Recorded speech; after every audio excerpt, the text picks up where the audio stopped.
Hey, howdy friends. Starting a couple of minutes early, but it's alright. People are already here.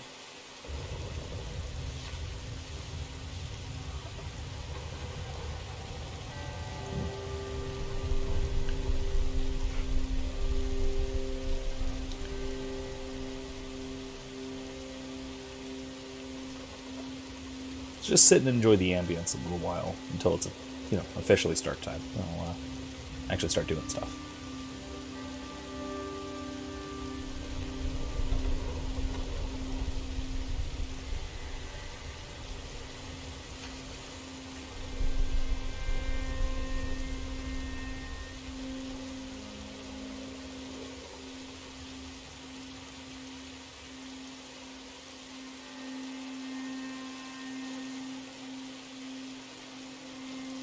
Alright. So, hope everyone's having a good evening. Good to hear from people. So, tonight, we are going into a new town. The gang just found a new hideout, new camp. Going to be checking things out, getting involved in an absurd blood feud that, one to rival the Hatfields and the McCoys, that sort of thing. And otherwise, there's all sorts of things going on around this town. We'll have to see what nonsense we get into, see what kind of interesting things that brings up for discussion. Otherwise, like I said, both in the description and on the Facebook page, there are a few other things that I am wanting and willing to talk about. I'd love to discuss some of the sections from SCOTUS, from the reading group videos. The third one did go live today, so if you haven't seen it, feel free to catch up on that whenever you want, whenever you can. Each one is, give or take, a half an hour long. It's a few pages worth a piece. They are relatively short sections of the text, each one's, because I do go into each one relatively deeply. I want to go through and make sure that everything's decently clear. I don't want to leave anything at least not woefully unexplained. And if I ever do, feel free to let me know. If anything in there is just incredibly unclear and doesn't make a lick of sense, then please tell me about that, because I can then address it later, or we can discuss wherever you wind up asking, that kind of thing. In addition, particularly if WizKid is around, he was asking about it, because of the themes of this game centering so much around justice, and the gang having so much to do with honor among thieves, and the possibility of that in the proper context. I could definitely talk through certain parts of Plato's Republic, which is one of my favorite things to teach. I thoroughly enjoy. Hey, it's telling me to shave. That's not a bad idea. Oh man, what if there's a little unkempt? But yeah, it is. All.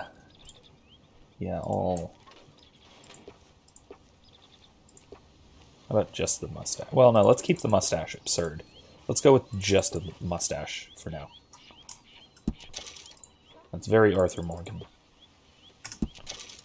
Yeah, that seems right. That seems right.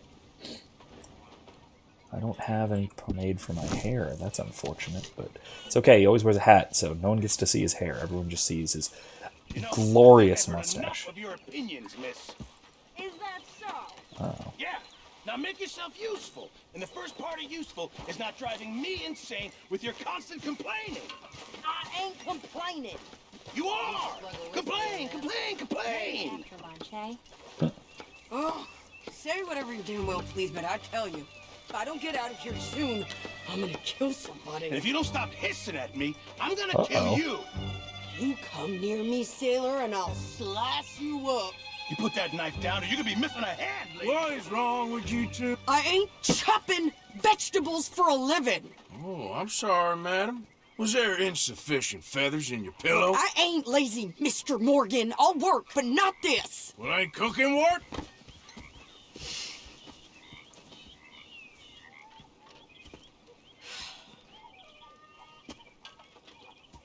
My husband and we shared the work. All of it. I was out in the fields. I can hunt, carry a knife, or use a gun. But I tell you, you keep me here, I'll skin this fat old coot and serve him for dinner. Watch your damn mouth, you crazy goddamn fishwife! Enough, both of you! Well, come with me then. You want to head out there, run with the men? So be it. But we do more than just hunting. We're hunted. And them things hunting us, so they got guns of their own. I ain't afraid of dying. Good. You need anything, Mr. Pearson? Maybe me and Mrs. Adler are gonna take a little ride. Yeah, sure. Here's my list, and can you post this letter for me while you're there? Sure. Come on, Princess. Are you coming with me then, woman? Man, I really like Sadie. So I've graduated from chopping vegetables to shopping. Shut your goddamn mouth.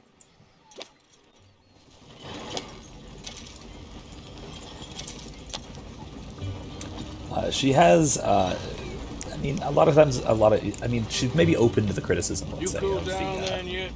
the I guess. strong female character just to be strong. But no, I think it And I totally sure makes as hell sense. ain't taking orders from that sweating half-wit. I guess we all gotta do our share, Princess. Where's that letter? Well, you reading his mail now? Oh, robbing and killing's okay, but letter reading's where we draw the line. Here. Arthur and his Dear sounds. Aunt Kathy, You are something else. I haven't heard from you in some time, so I pray to the Lord above that your health has not deteriorated further. Blah, blah, blah. It's boring. Ooh. Wait a sec. Listen to this. Since we last corresponded, I have traveled widely, making no small name for myself. Before you ask, I am still yet to take a wife, but I can assure you it's not for a lack of suitors. You ever actually even talk to a woman he ain't paid for? Oh, look. We're all hiding behind something. And what's this? Return to Tacitus Kilgore. Oh, that's Dutch's idea. All mail to be sent to the same alias. Whenever we set up somewhere new, Strauss, he heads into town. Tells them to start expecting mail from a Tacitus Kilgore, whatever they changed it to. It's actually pretty clever. Here, give me that back. We got work to do. Yeah, I really love Sadie. She is a firecracker. Also a bit of a psychopath, but it's totally understandable after her husband was brutally murdered, and she was tortured and presumably also abused for, to use a euphemism, for days. It's not really clear. Good long time. She's been through hell, and she wants to drag every damned O'Driscoll there is through exactly the same hell if she can. So, thankfully, you actually really give her a hand with that as the game progresses. Yeah, if there's anybody here who is justified wanting revenge, it's Sadie.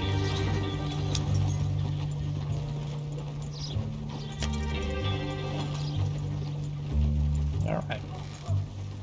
Okay, here we are. So, what's the plan? I shoot the shopkeeper while you... No, you insane? I thought we was outlaws. Outlaws, not idiots.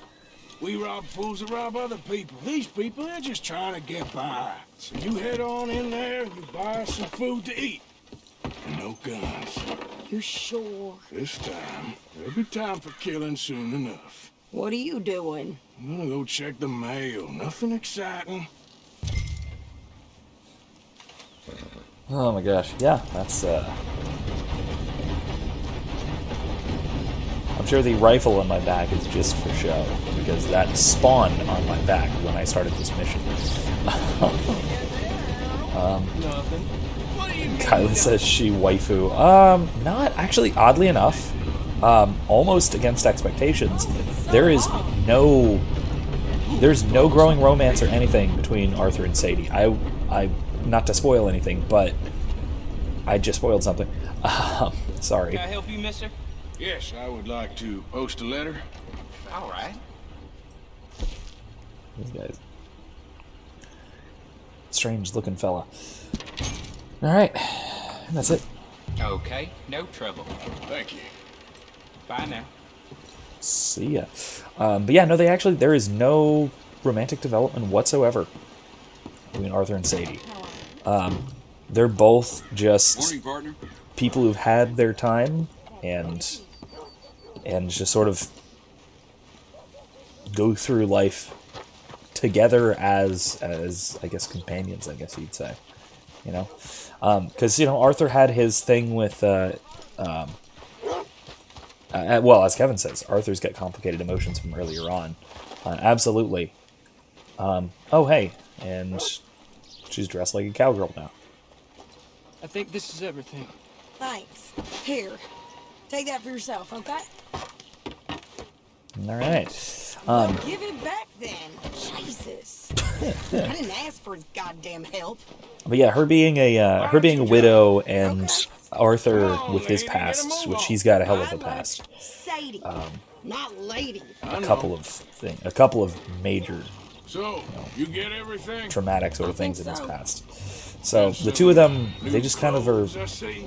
struggling through life together, you know. I can wear what I damn well want. Especially in the Like I epilogue, told she's you, really My something. husband and I shared all the work. I wasn't some little wife with a flower in her hair making cherry pies all day. Yeah, I don't doubt that. You sure look the part now. Won't be long before you're smoking cigars and playing the harmonica. I'll have you know, I used to love playing the harmonica before. Well, my house and everything I own got burned to the ground. I know. I'm real sorry about what you know. Maybe I'll keep my eye out for another one. I don't want no pity. Just treat me equal and know nobody's taking nothing from me ever again. Yeah, watch out for a new house to replace the one that your Just husband don't was kill the murdered in. camp cook. Please. Hey there! Hey, What you folks up to? just heading home. You're in Lemoyne Raider country. Keep it cool. You need to pay a Uh-oh. toll to pass through here. No, I don't think so. You don't think so? How about you pull over right now? Pull over. That's what I said. Hey, how's about this? Go, go, go! Where did she even shoot? What the hell was that? They was gonna rob us. They were robbing us. New pair of Well, okay. pants. Think you're landing Ricketts. Oh, shut up! I'm gonna run this son of a bitch down! Oh, well, okay. I was Well, you wanted to see some action, lady. Now you gonna got handle your that, wish. but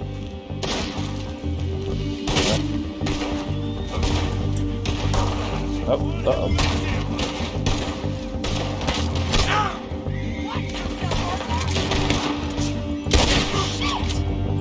Behind me! Near those rocks! These are You okay there, Jake?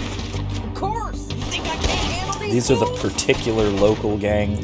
I actually kind of dig that in each area of the game there's sort of their own specific There, see? Now specific that's gang just- You of run, you thugs and goddamn robbers coward. I think we're good here, Arthur. I shoot. All right, around here I'll in grab us back. Lemoyne, as it would happen. There's the bunch of mostly What are you ex-Confederates. doing? We should get out of here. No, pass those reins here. Why? Because you've caused enough trouble already. I'm fine. Hey, you want me to drive? We showed those bastards, huh? Remind me not to get on your bad side.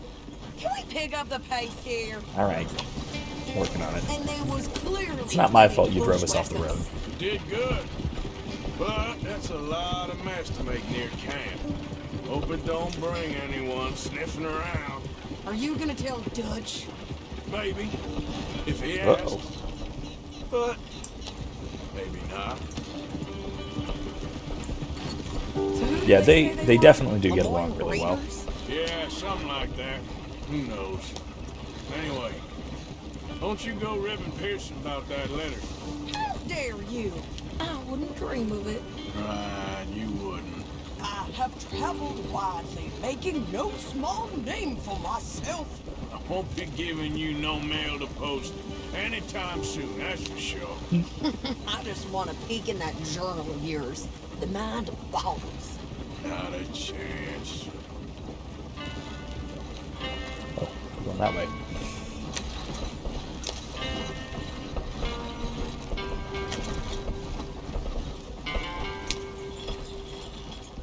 You didn't get yourself killed then, Miss Adler. Not quite. Well, I'd like to say I missed your refined conversations, but I'd be lying. I enjoyed myself out there. Yes, Mrs. Adler did okay. At shopping? Yes, that's shopping. Thank you, Mr. Morgan. Don't mention it. I would ride with you again, Mrs. Adler, if you will ride with me. Maybe. If you prove you can handle yourself. Well, they say I lack finesse, but I ain't afraid of gun smoke. We got this, Arthur. You've already done me a big favor today. Okay, Miss High and Mighty. And... Oop. Kevin says, Lemoyne Raiders are very Confederate. Lots of state of Lemoyne talk, kind of quaint. Yeah, this is very much in the... this is kind of the equivalent of the Deep South.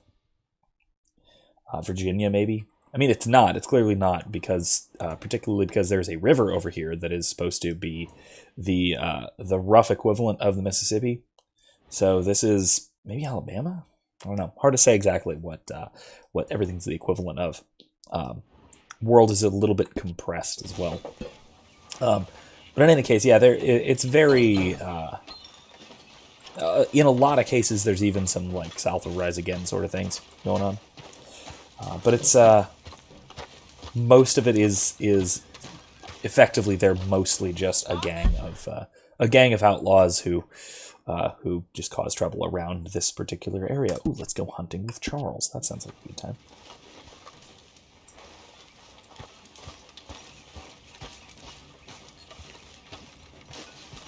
Hello, Arthur. How you doing? Hi, Uncle. Things is going my way for once. All right. That's what I like to hear. So, any thoughts in particular on SCOTUS or anything from the reading gifts.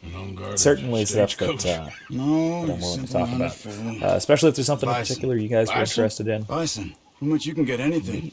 There's some over on the plains, I believe. I saw a couple a long way off. Good luck. You want to come with me? I'll show you how we hunt one.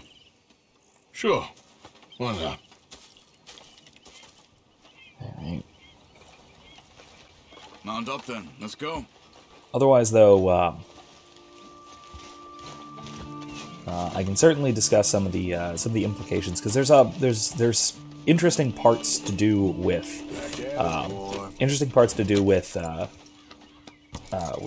SCOTUS's action theory, and has an idea of how we make choices and how we make decisions in particular that have some pretty far-reaching implications, especially for fields like praxeology. Certainly fields like ethics and moral responsibility. Charles, are we going?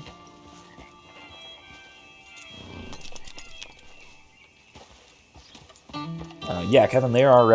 I've got 3 so far. Expect 1 or 2 more in the next week or so. He's not telling me where to go. I'm just gonna start going. There we go. Jeez. You know, it was before my time, of course, but my mother used to tell me stories of how her tribe moved with the bison. They lived almost as one. the bison went, my people went. And they were the center of all life. We couldn't survive without them. They provided us with everything. Food, clothing, shelter, tools. There was a lot of respect. Huh. I don't remember much of my childhood, but I think my people, well, we pretty much moved with the whiskey. Well, my father did that too. Yeah, I think SCOTUS gets a bad reputation among, particularly among Thomists and other sort of scholastically educated Catholics, just because he had so many disagreements with Thomas. So, I Back up to don't. the heartlands. I don't agree with a lot of the Feels like criticisms. there's been so much noise I think and chaos recently. Would you mind if we He just gets- rode and enjoyed the silence for once? I need to clear my mind. I'll talk over it. fine Though. by me. Here, let's do this. Let's watch him ride. Kylie says, I watched one so far. I've been working on data entry, so I haven't been able to put a lot of time to YouTube. Yeah, that makes sense. This is not... I will admit this is not the kind of... it's not so much the kind of thing that you can easily have just sort of going in the background while you're doing mind-intensive work. If you're not doing much, like maybe if you're like mowing the lawn or whatever, then I can see maybe.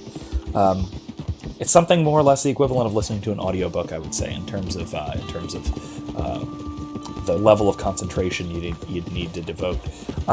It's more or less equally split between me simply reading through the text, but then also in between paragraphs or so, adding some commentary, adding some clarification, discussing some additional points, that kind of thing. And like I said, they are about a half an hour long piece. Kylie suggested do a podcast. I mean, I can put.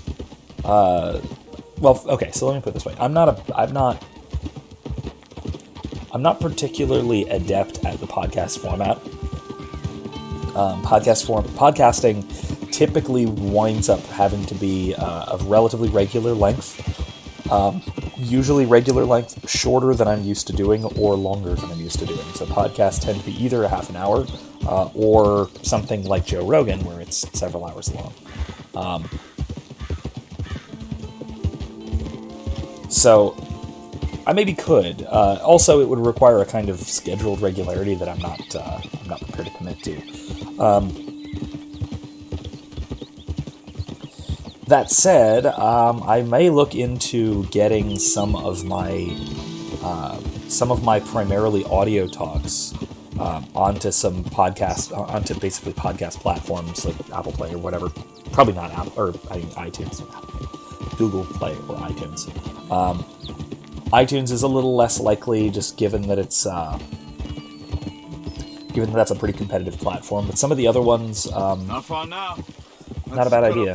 I might give it a shot, particularly for the reading group ones, because they're halfway between audiobook and commentary. The format is more or less. I kind of envision the format of them. This in particular, of the kind of marginal commentaries that you see in the Middle Ages, with like the sentences commentaries, or the commentaries, ironically enough, the commentaries on Aristotle. Because this one in particular is Scotus's commentary on Aristotle's Metaphysics, or Book 9 of Aristotle's Metaphysics, which is where he talks about rational powers and prohairesis, or choice. He always specifies, in the Latin, he uses the Greek term, and then he translates it as well. Over and so there. in the translation, it's both in English Incredible, aren't and in Greek. The Greek is sort of preserved there. Springfield? Or...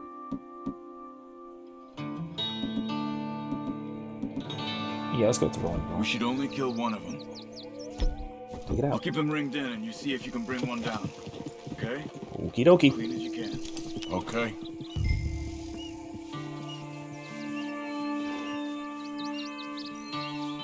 I mean...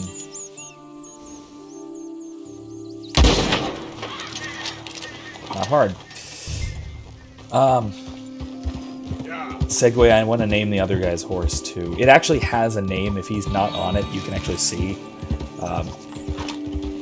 All of the horses that aren't wild have names, which is crazy. This is really, really disturbing that the other bison are just kind of sort of standing around Skin here. and butcher it. Take the horns too. This is a little bit Can all be disturbing. used. Like, this is weird. Okay, well, let's do it.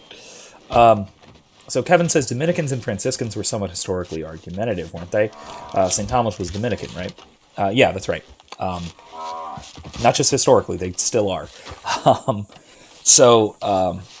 The Dominican order is where you find the sort of Thomistic tradition, but also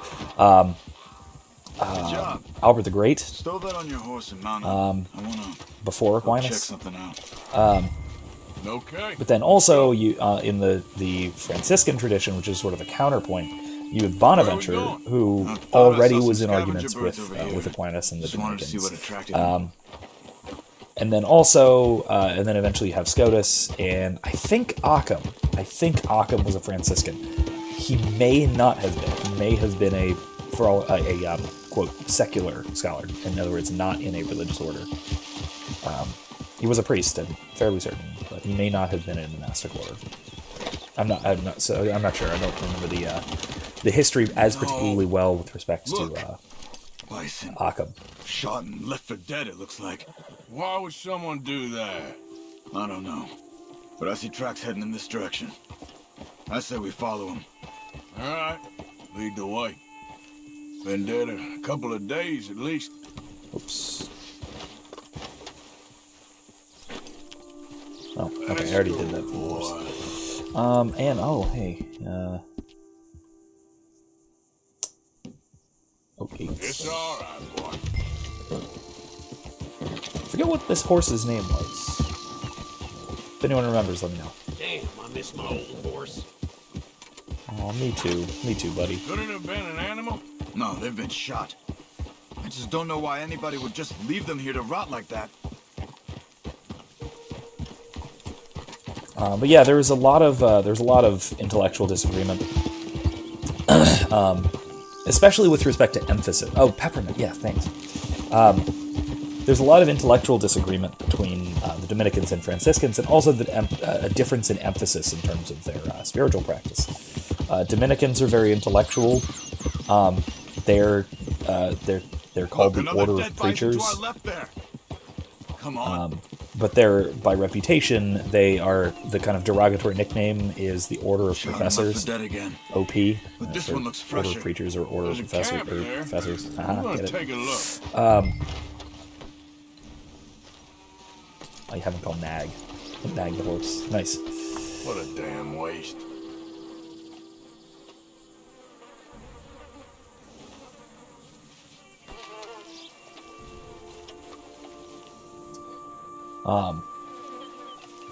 You find anything, Arthur? All right, boy. No, that didn't really. Well, I mean, there's a camp literally right here that we can physically see. But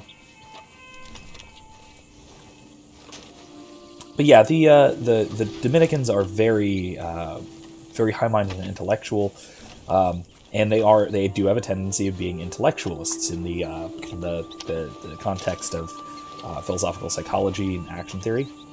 That choices are made by the intellect, right? To do the good, to know the good is to do the good, that sort of thing, going back to Plato.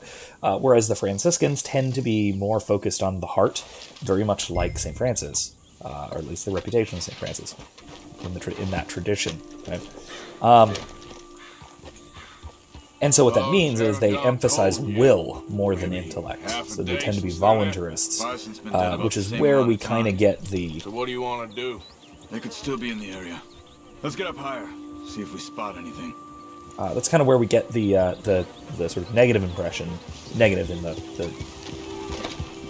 Thomistic We sense, should have a good view negative from up Thomists, of Scotus as the Scotus and Occam, for that matter, as being primarily voluntarists and also nominalists and all of these. Damn it!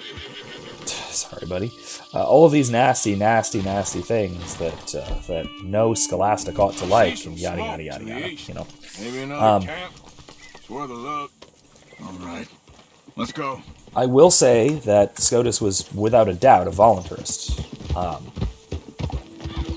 He did believe that the will was the primary source of action. It was the primary thing that distinguished rational from non-rational creatures. I don't kill for fun.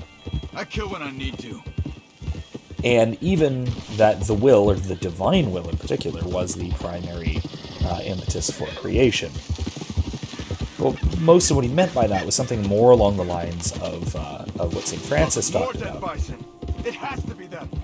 What St. Francis talked about, which is he emphasized that the world was created by God's love, but in other words, the will, rather than intellectually, which the various Franciscans fear leads to a kind of fatalism. Did you fools shoot those bison?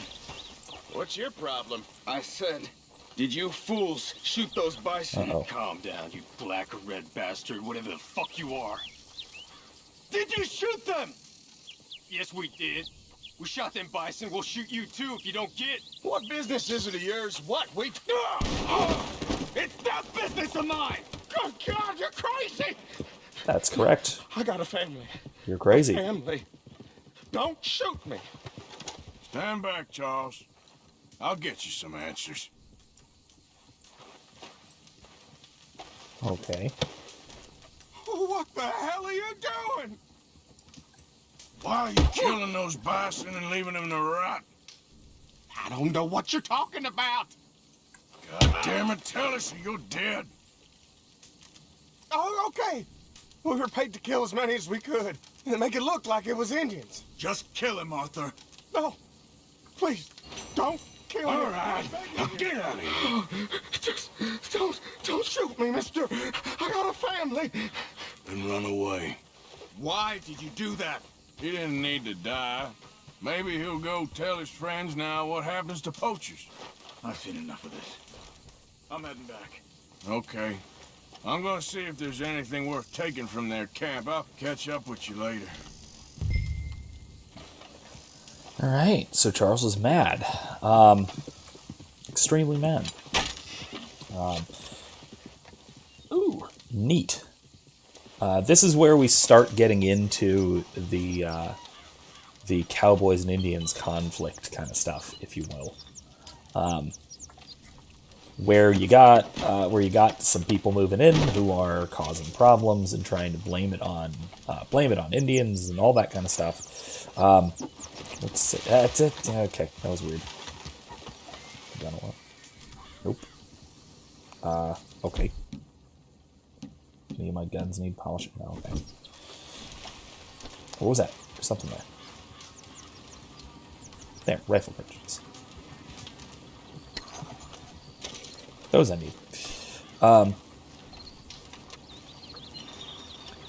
So on the note of what I was talking about, Kevin says, I was watching some of Father Ripperger on Predestination, and he's very much a Thomist. I need to learn more on it, but I got that fatalistic feel from the talk. Yeah, I also don't read Aquinas as much of a fatalist as a lot of Thomists tend to, in part because I tend to think that hard determinism is incoherent. Is obviously incoherent, and I don't think Aquinas was dumb enough to fall for it, frankly. I do think that a lot of Thomists are maybe not dumb enough to fall for it, but easy to get swept up into the kind of the scholarly consensus, I guess you can say, right? So I do really think that that Aquinas was not as much of a fatalist as he might get a reputation for being. I do tend to think that Thomism is a thoroughgoing middle way between. I mean, in the religious tradition, we might say Calvinism and what's it called? Calvinism and Molinism. or not Molinism, Calvinism and Arminianism, which are the big traditions on sort of the Protestant end of things. On the Catholic side of things, you have two major ways of reconciling free will and determinism, both of which try and say both and, right? But they say it in different ways. You have the Thomist angle, which, to my mind, is much more successful. I've talked about this maybe even on stream before. I know I've talked about it in class. I think the Thomist way of reconciling the two is much more successful because it relies on different levels or different manners or different layers of causality, such that we can say that God is absolutely sovereign, right? God is absolutely and completely responsible for every action and every choice that any creature makes, but at the same time, the creature, the free creature, at least a rational creature, is also fully and completely causally and morally responsible for every choice that creature makes. Right? And a Thomist can say both of those things. So there's less of a need to sort of split the difference, if you want to put it that way. You know, Easy. oh, hey, I think those are O'Driscolls, so I'm gonna go kill all of them. Yeah. At least now that's worth saying that is at least my reading of Aquinas. That is not necessarily like I said, the sort of scholarly consensus. There are a lot of people who do think that Aquinas was very much a fatalist. That Aquinas thought that that because God was sovereign, that does in some sense limit our freedom. Like I said, I don't think that is a proper interpretation of Thomas Aquinas. Primarily just because I think it's wrong, and like I said, I don't want Thomas to be wrong. I'm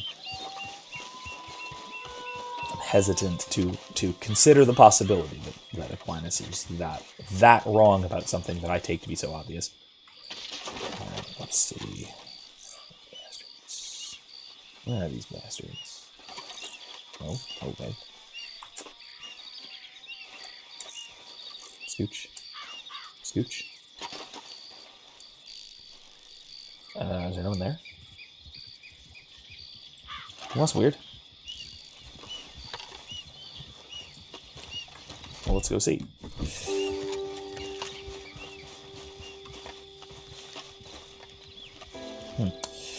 Kevin says, Father Ripperger was explaining that basically in the order of acts, he, God, foreknows how we freely choose, and then, for lack of a better term, wills it.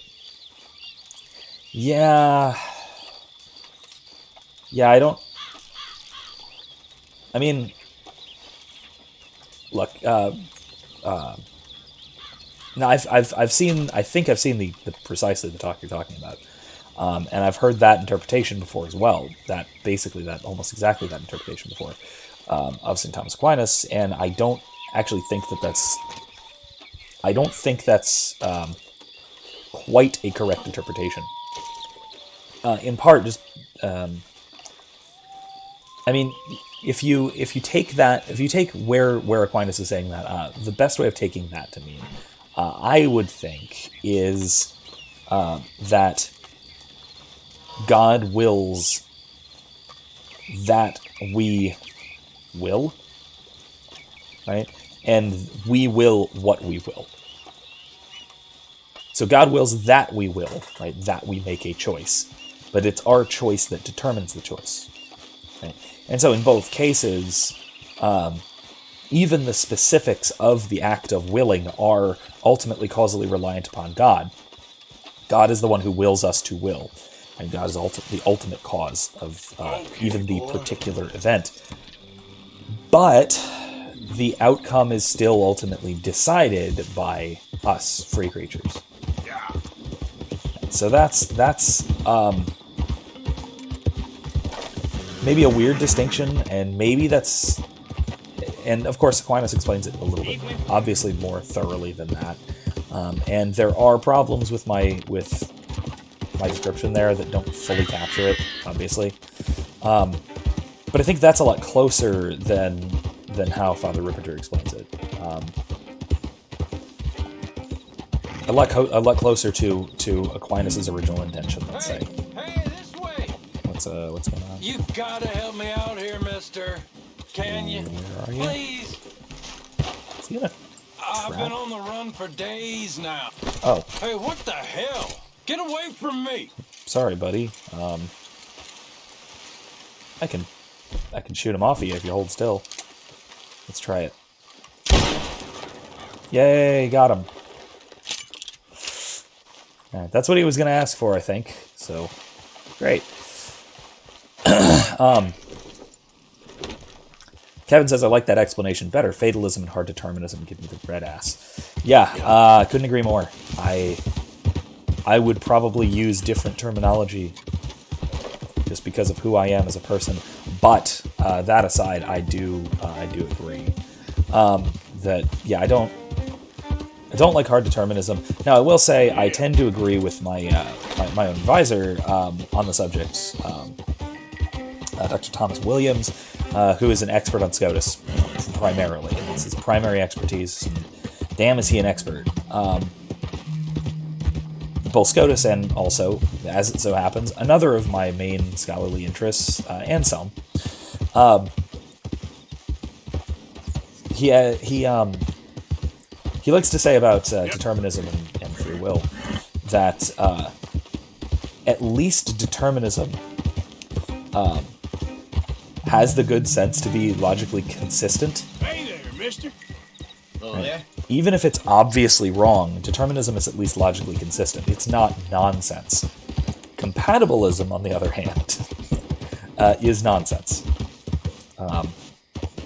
Compatibilism that we are determined and also free is simply nonsense. And so I want to avoid that even more so. Right? I don't want to try and say that Aquinas is a compatibilist, because that seems rather silly to me. Right? Compatibilism in general just seems silly to me. I shot you directly in the face. There we go.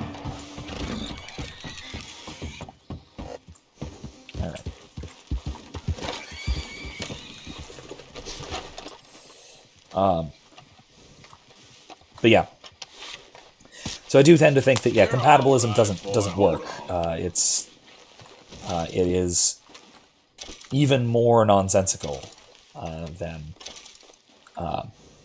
it's even a different kind of nonsensical than hard determinism, because it tries to state an explicit contradiction as if it is not an explicit contradiction. Thomism does not do that. Thomism relies on two different layers of causality. Like, I think that's probably the simplest way of describing it. Right. Primary and secondary causality, or mediate and immediate causality, if you want to use more Scotus' terms. So that it kind of does avoid the explicit contradiction problem. At the same time, now by contrast, the other major view that tries to split the difference, within the broadly Catholic tradition. Identify yourself. Arthur, roll out the red carpet. Right. We have the other tradition the other scholarly tradition that tries to, like I said, sort of split the difference, is Molinism. And I have major scholarly problems with Molinism. I do think that Molinism is nonsense, and I mean that quite straightforwardly. It is quite literally nonsense. There is nothing about Molinism that makes a lick of sense to me. I am not a fan of it whatsoever. I'm actually rather mean to Molinism as a theory. Probably more harsh than I ought to be as a scholar. But it winds up, to my eyes, rather than being the best of both worlds, right? Being able to both confirm confirm free will and also affirm divine sovereignty. By contrast, it winds up failing to do either. and it becomes the worst of both worlds rather than the best. Extra steps Molinism. What do you mean extra steps, Kevin? Not sure exactly what you mean. Yeah, I'm not. Like I said, I'm not a fan at all. I'm gonna do some cooking here before I go to bed and then do the quest. So Molinism, how basically Molinism works is that it relies on a few assumptions, which I take to be the fundamental problems. It relies on God's what's called God's middle knowledge, which is God's knowledge of what's called counterfactuals of creaturely freedom. In other words, God knows what I would choose in a particular circumstance. And then God determines what I will choose by placing me into that particular circumstance. There are obvious problems with this. So that is the really short version of Molinism. It relies on God knowing possible worlds, and it, sort of in the modern terminology, God chooses which possible world to actualize. Right? So God actualizes the possible world in which I do such and such, right? In which I freely choose, according to the Molinists, to do such and such. The problems with this are primarily that it relies on middle knowledge, which I take to be incoherent. Knowing that in circumstance X, I will do, unfailingly, I will do Y. The only way that that can be known with any level of certainty is if the circumstance X determines my choice Y. So what Molinism does is rather than it being a kind of it both affirming human freedom and also affirming absolute divine sovereignty, it winds up denying both. Because it entails a middle knowledge, or counterfactuals of creaturely freedom, entail that my choices are causally determined, like necessarily causally determined, by antecedent external causal factors. I could not do otherwise in a particular circumstance. If free will is true, that's obviously false. But it's worse because it also denies divine causality, because it isn't saying that in a particular case I am right, God is causing me to do such and such. No, it's just God creates a world such that I am in a particular circumstance. That's all, right? It's not saying that I need fire bottles. Use rum. It's not saying that God causes something in a particular circumstance. Rather, what it's saying is that God actualizes a particular world, and in that world I am caused to do something by other factors in that world. God is reduced to a demiurge, right? The being that tips over the first causal domino, rather than the creating and sustaining cause. And if we are going to insist that God is a creating and sustaining cause, which you have to on Catholic dogma, at least doctrine, if you are going to maintain that, then God's creating and sustaining causality is superfluous at best. It's not doing any work for the theory. So I think Molinism fails on every front, basically. So Kevin says, middle knowledge seems like an extra step or addition, a necessary addition. Yeah, that's also...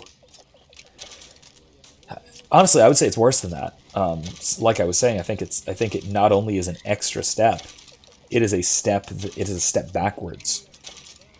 It causes more problems than it solves. And not only does it fail to solve the problems it's trying to solve, it causes more problems that were not otherwise problems. So like I said, I'm not a fan of Molinism. I think it fails Mr. Pearson. In just about every way. Donate some money and some stuff. If I can find where to do that. Oh, lockbox over here. Yeah, I'm not, like I said, not a fan of Molinism. I don't think it works. So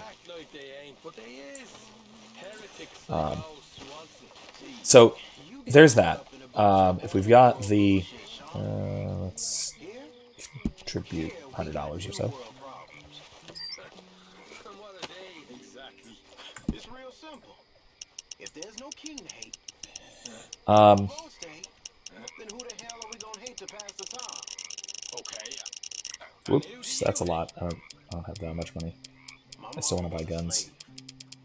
I was born free, but my mama was safe. Whereas Are you kidding? I hate this interface. and their idea of entertainment is lynching. This is a sad attempt at a controller interface ported to keyboard, The slave owners and I don't like it. who freed us. Thanks, Rockstar. I see.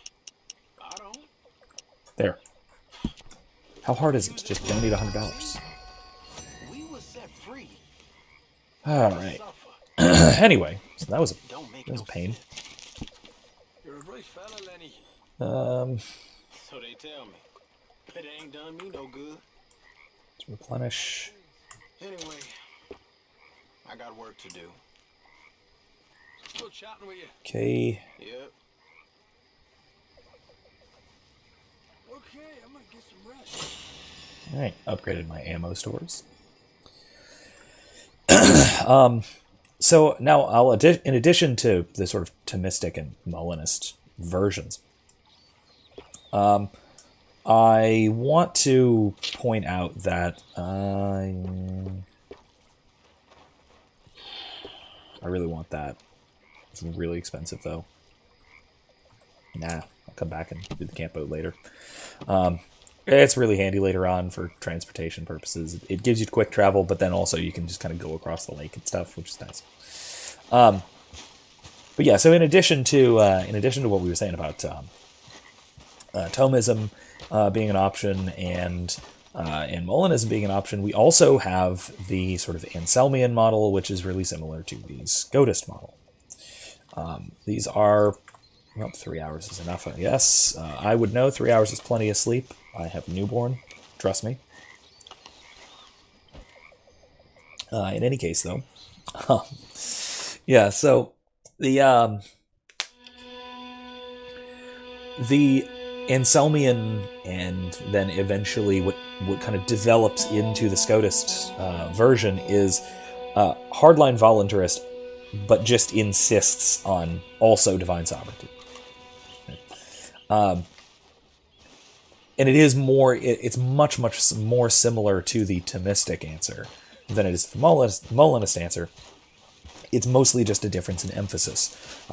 If you're interested, check out my video lecture series on Anselm's on choice, or on free choice. I have it immediately to my right, somewhere. How you doing, old friend? Maybe I don't. No, I don't. It's That's funny. weird. Us Anyway. ending up down here. Fantastic book. My dad Check out my died lecture in series the on it. field I talk in about it a lot. Pennsylvania, It fighting his is life. fantastic. I ever tell you that? Many times. I see I'm boring you, Arthur. Worrying me. We lost men back there. We have lofty goals, Arthur. We're trying to reform society to a kinder, truer, better way. Now, of course, there's gonna be casualties. Hey, Dutch is doing culty stuff. In a world that don't want us no more. We are dreamers in an ever duller world of facts. Now, I'll give you that, but come on. We got the day. It's nice out. Old Hosea says that there's a creek around here. I reckon it's full of fish.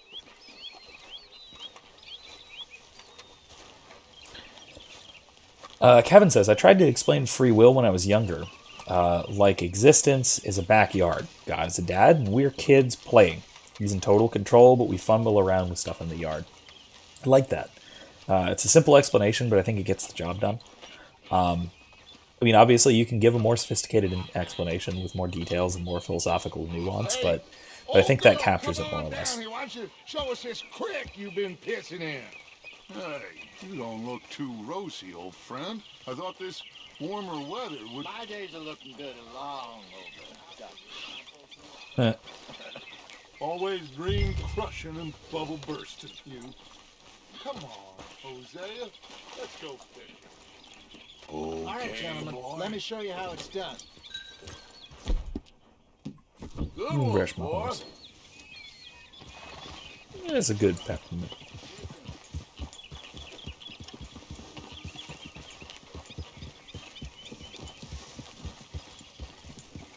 Passing you. Yeah, okay. So here we go with the main three. Why don't we just Hey, Whiskey. fish here? There's a whole lake of them. Because I need to get out for a bit. Me and the old guard. Before any of them back there, oh, there was us. The curious couple and their unruly son. It feels good here. You did well finding that spot, Arthur. More Charles than me. It's like I can breathe again, thick and soupy as this air is. Might even do your whistling pipes some good, Hosea. I was once in this country with Bessie. Feels like a lifetime ago. It was a lifetime ago. But what a life we have lived. How well we have fought. Especially both of you. I hope so. But now, when things are desperate, we have to stick with the plan. Make enough money, then find somewhere where nobody will find us. Where we don't See you have later, to Kylie. hide. Good luck with that, lad. Like where? You're feeling better. I got some ideas hatching, but I Feel free to need come back and you re-listen. with me, Always not welcome. against me. Both of you. Of course. Still, we do need money. So keep a low profile, especially in the local town. After Valentine, I want everyone on best behavior here. No trouble. But start turning over the soil and the rocks. See what turns up. I will say this is the kind of thing that you We've might be gotta able to be listen to discreet. and watch Imagine while you're actually what a slew of doing rich stuff. simpletons there must be down here. Oh, this is perfect for you, Hosea. You'll be able to play them like a fiddle. Nothing would give me greater pleasure, but No buts. Not today. We fish and we enjoy the day.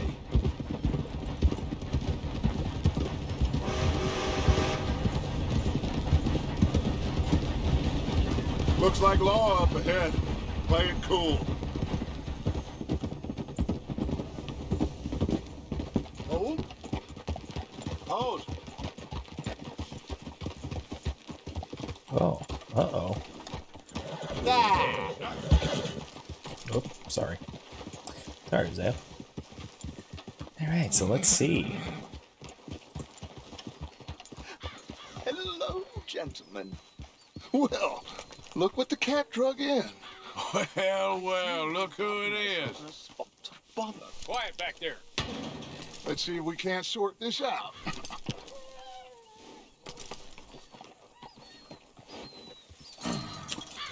How are you, boys? Fine. This is quite some country you have here. We like it well enough.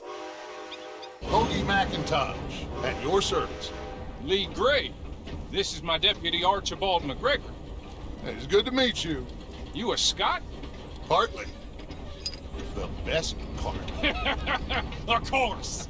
Now, tell me, sir, what did the silly, nothing too terrible, I trust? He was accused of running a gold mine and investment scam. Oh, no. I'm sure he wasn't. He is a magician. I know him. He's a fool.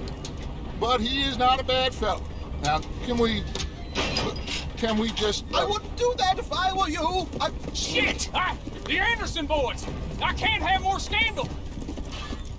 Uh-oh. Well, allow us to help, my friend. Arthur, Chase wanted man. and take Archibald with you. Just what I signed up for. Come on, big guy. Perhaps we can discuss the foolish magician. Alright, well, after that train. let's go be lawmen. And do That not sounds like shoot fun. them, you hear me? Don't shoot Come them. on, Yeah, hurry. okay. All right. Come on, we're losing them. Will you Working relax? We're not losing them. Faster, come on. What's your name, sir? Arthur Callahan. Faster, Mr. Callahan, please. My neck is on the line here. I get it. I'm doing my best. So what are these fellas wanted for? Well, the Anderson boys? Robbery, murder, kidnapping, they're the lowest of the low. Looks like the son of a bitch is gonna make it. You sure I can't just shoot him? No! Did I not say that? You said plenty. What are you waiting for? I'm right here! Woo-hoo! Ooh, that must have hurt. Okay, Leave him well, I stay kind of with stepped that on him. train. I think he's Train dead. is slowing down to go through the station. Now's our chance. See if you can get alongside the train. Mark. There, boy. Yeah. Right, boy. Here we go. You need to get alongside it. See the flat carriage? Head for that. Get us as close as you can. Work. You think you can jump on there? Me? Why me? Because you ride like my grandmother. Watch out, he's throwing bottles at us. You cop bastard! I didn't do nothing! Oh! God! Law, Bill! Oof. Yeah. Oof indeed. Problem solved. Come on! Let's see what else we got Stop here. them, I'll stop the train. Running ain't gonna help. You're only making it worse. I love the fight on top of a train.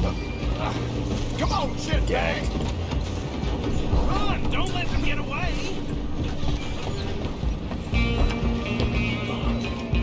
Bastard! Damn bastard! Get the hell away from me!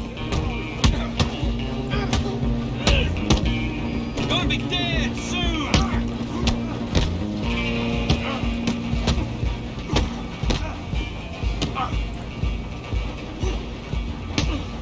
This is it!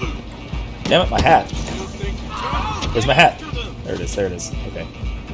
It's important. It's much more important than your stupid felons. Alright, here we go. Can I just shoot him? I would love to just shoot him. Just you and me now, pal. I'm gonna ride ahead and stop the train. It's just us then, lawman. Come here. We need to bother. He's got a Let me knife, go. so... Can't do that.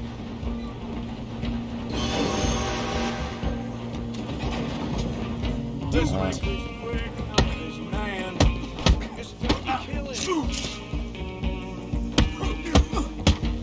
You sure? Ah, jeez. Can't block those. Okay, good to know. Need some gin? Come on. Alright, doesn't have a knife anymore. That's good news. All right. Oof. Sorry about the angles here, guys. That's... Come on. Come on. Watch yourself. He's as dirty as they come.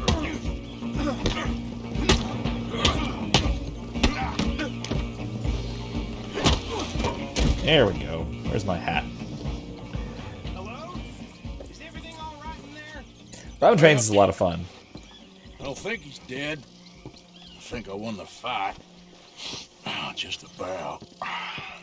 I will say I don't love the robbery mechanic of actually like threatening people to rob them because it never works. I always just have like little old ladies draw on me and stuff. It's ridiculous. But I'll see if I can show you guys that at some point.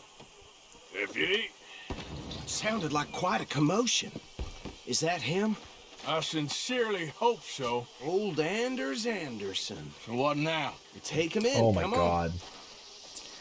Ain't that the most Fine ridiculous job, name you've well ever done. heard? And a pat on the back for me for stopping the train.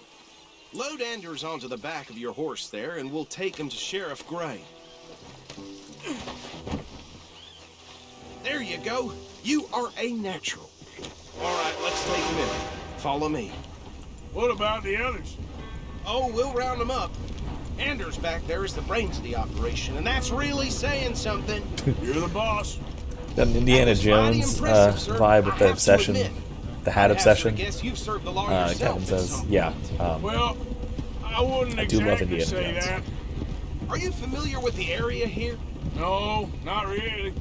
On your right here, these tobacco fields? This is part of Caliga Hall, big estate belonging to the Gray family. Looks bone dry. Yes, we are in dire need of some rain around here, let me tell you. The Grays have lived in Caliga Hall for generations. Fine people.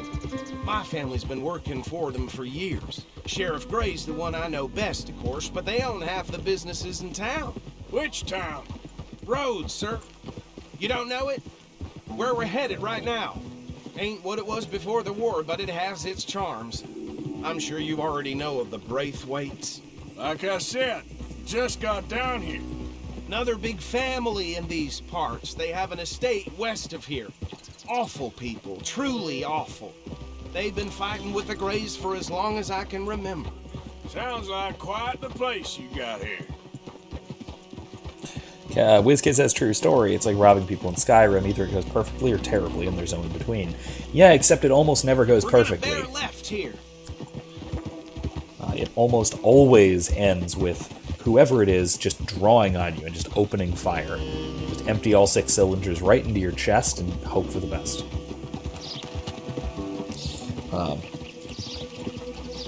The Hat Obsession. I mean, Arthur's hat becomes kind of a legendary item. It's in. I think it's in the first game at some point. It's not called Arthur's hat, but it shows up. Here we are. Welcome to Rhodes. Up there on your left is the Rhodes Parlor House. Very reputable saloon owned by the Gray family. We also have a general store, gunsmith, post office, train station, of course. What more do you need? Very little. Oh, good, they're back. And that's your friend, right? Yep. Okay, we're gonna stop just ahead on the right, outside the sheriff's office. Can you grab Anders off your horse and carry him in for me? Oh, WizKid says... Oh, it is. Yeah, you're right. Okay, I thought it was. WizKid says it's the hat John wears.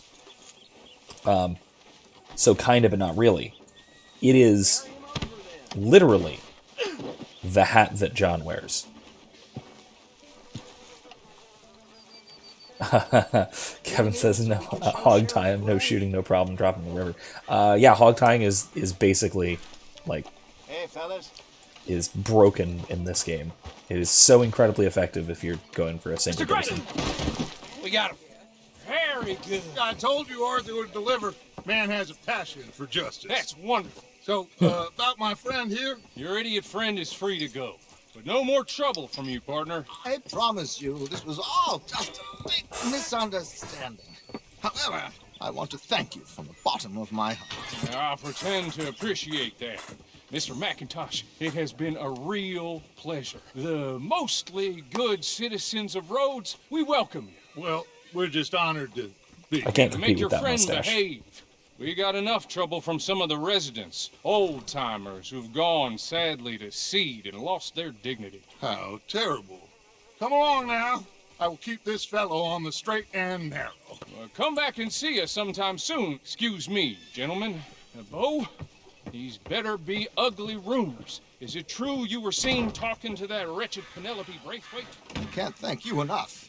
Hey, look, the Romeo and Juliet plot. And where you staying? I'm renting a caravan on the edge of town behind the church. It's horrible, but no one comes looking. The whole town is trapped in this interminable feud between the two families. His lot, Gray's, and Braithwaite's. Interesting. Two old plantation houses, and falling out over rebel gold, and marrying cousins or not marrying. Arthur, Jose, you start poking around. See what you can find out about that. I have missed you, boys. I've heard about bounty. Well, there's been a price on my head for 13 years. It'll take a month to find us down here, and it seems like we can have a little sport. Well, they're good bounties. Where you hear this? Some fellas I met at a camp near the state line said there was talk of it in bars in the north and west for 500 miles. There was talk of super agents of some sort. Super agents. I'd love to meet one. It's just talk. I'm sure it is, but I couldn't not tell you. Stay out of trouble. Thank you, gentlemen. Forgot to ask, how's our game audio? Balance all right? Not talking over anybody? No one's talking over me? Okay, Just making sure. so these two plantation families, Arthur, you start sniffing around the Gray's place, see what the story is there. Yeah, I passed by it earlier with our friend, Archibald. Good. Hosea, you see what you can find out about these Braithwaites. All right. Thank you, Arthur. All right, good, good, good, good. Quite a fishing trip. There's still time. I'm up for it. How about you, Arthur? Or have you had enough of the chase for one day?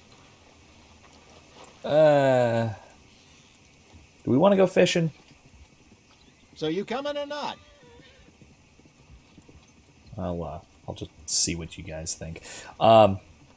See if I can say yes or no in a moment. Arthur? All right, yep, fishing time. Sure, why Oh my not? god, that gives you honor. Neat. Okay. Sure. Hosea, why don't you lead us to that spot you were talking about? I kind of like this place. Yes.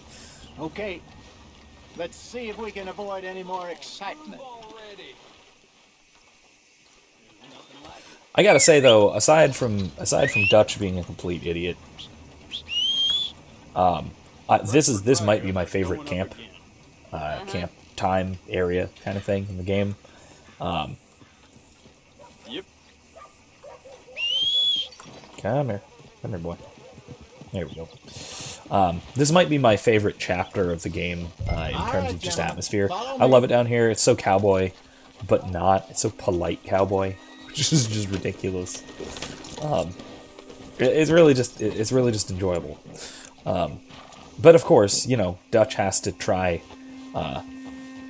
inserting his entire being into an absurd feud that everyone knows is absurd.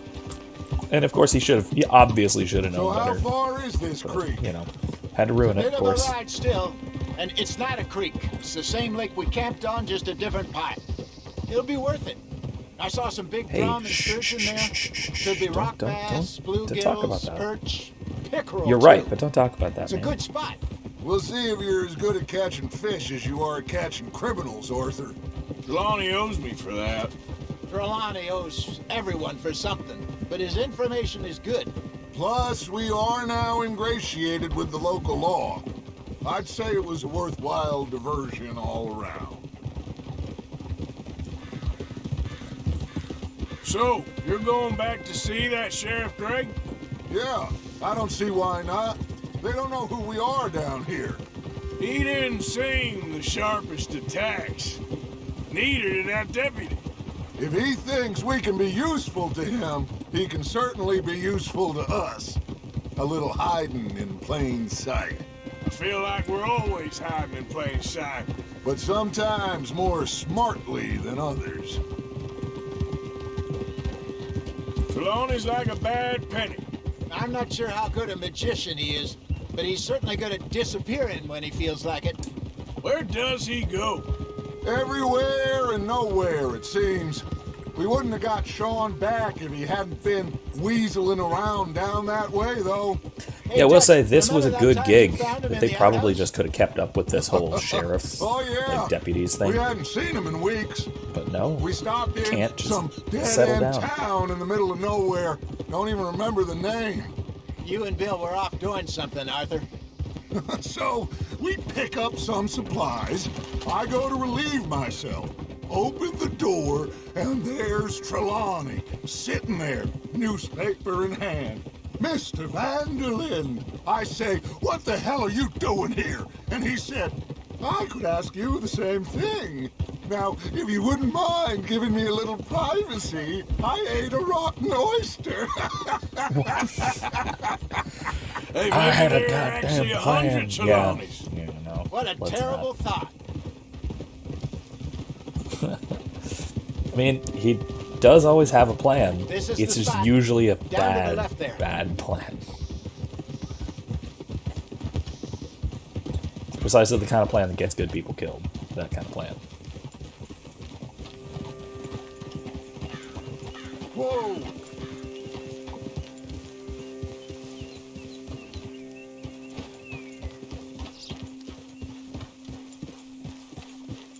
You're right. I saw some boats around last time. Be good to get to deeper water. right, so small note, one little thing I wanted to mention. Kind of wanted to mention this Yes, over there before on the Kylie shore. left. We were talking last week about whiskey cocktails. Talking last week about whiskey cocktails, I mentioned a Loch Lomond, one of my favorites. It's a great Scotch cocktail. Probably I'm sure my nobody favorite. Would mind if we borrowed one of these? Come on. Yeah, let's just take a boat. Nothing can go wrong with that. But yeah, possibly my favorite Scotch cocktail is a Rob Roy, which is what I'm drinking right now. Among also a coffee and some water. All right. Keep hydrated. This looks like a fine vessel. Don't know if you've heard of the thing. It's not super common. Come on, Similar Arthur. to Let's a get her in the Manhattan. water. I got a good feeling about fishing here. There's supposed to be some incredible sturgeon. Okay, here we go. But yeah, Rob Roy, it is. It's 2 parts Scotch, usually single malt, 1 part sweet vermouth, and dash of bitters, usually either a cherry or an orange rind, typically orange rinds. Enjoy picking on children. Now take us to the deeper water and pray for It's really good. luck It's and very, very good. stupid fish. There is another version of it which has equal parts dry and sweet vermouth, but I actually really just I prefer the sweet one, especially just for simplicity's sake. It's much easier to make from your own liquor cabinet. You don't have to go out of your way for having both sweet and dry vermouth, measuring them both out, all that kind of thing. All right. Good luck, gentlemen. Should really come here at dawn or dusk. That's when you catch the best fish. We should use a lake lure. That'll give us a much better chance of hooking something big like a sturgeon. Yum. What's wrong with good old worm? Worms are good for tiddlers like bluegill and rock bass, but you'd have to be real lucky to catch a sturgeon with one. Well, as it is, then. You heard the expert, Arthur. Let's bait up. Keep the lure moving slowly on the water so it looks like a little fish just asking to be eaten. It's a good idea. All right. Kevin says never did Scotch cocktails. Always took a neat. I usually do. Neat or on the rocks. By rocks, I mean literal whiskey stones, not usually not ice. Really, ice waters down Scotch. You don't want to water down good drinks. I mean, there are some drinks that it works That really well. feels like a bite. Got one. But Scotch cocktails, I have whiskey stones for it. Well done, Arthur. They can grow a lot bigger than that.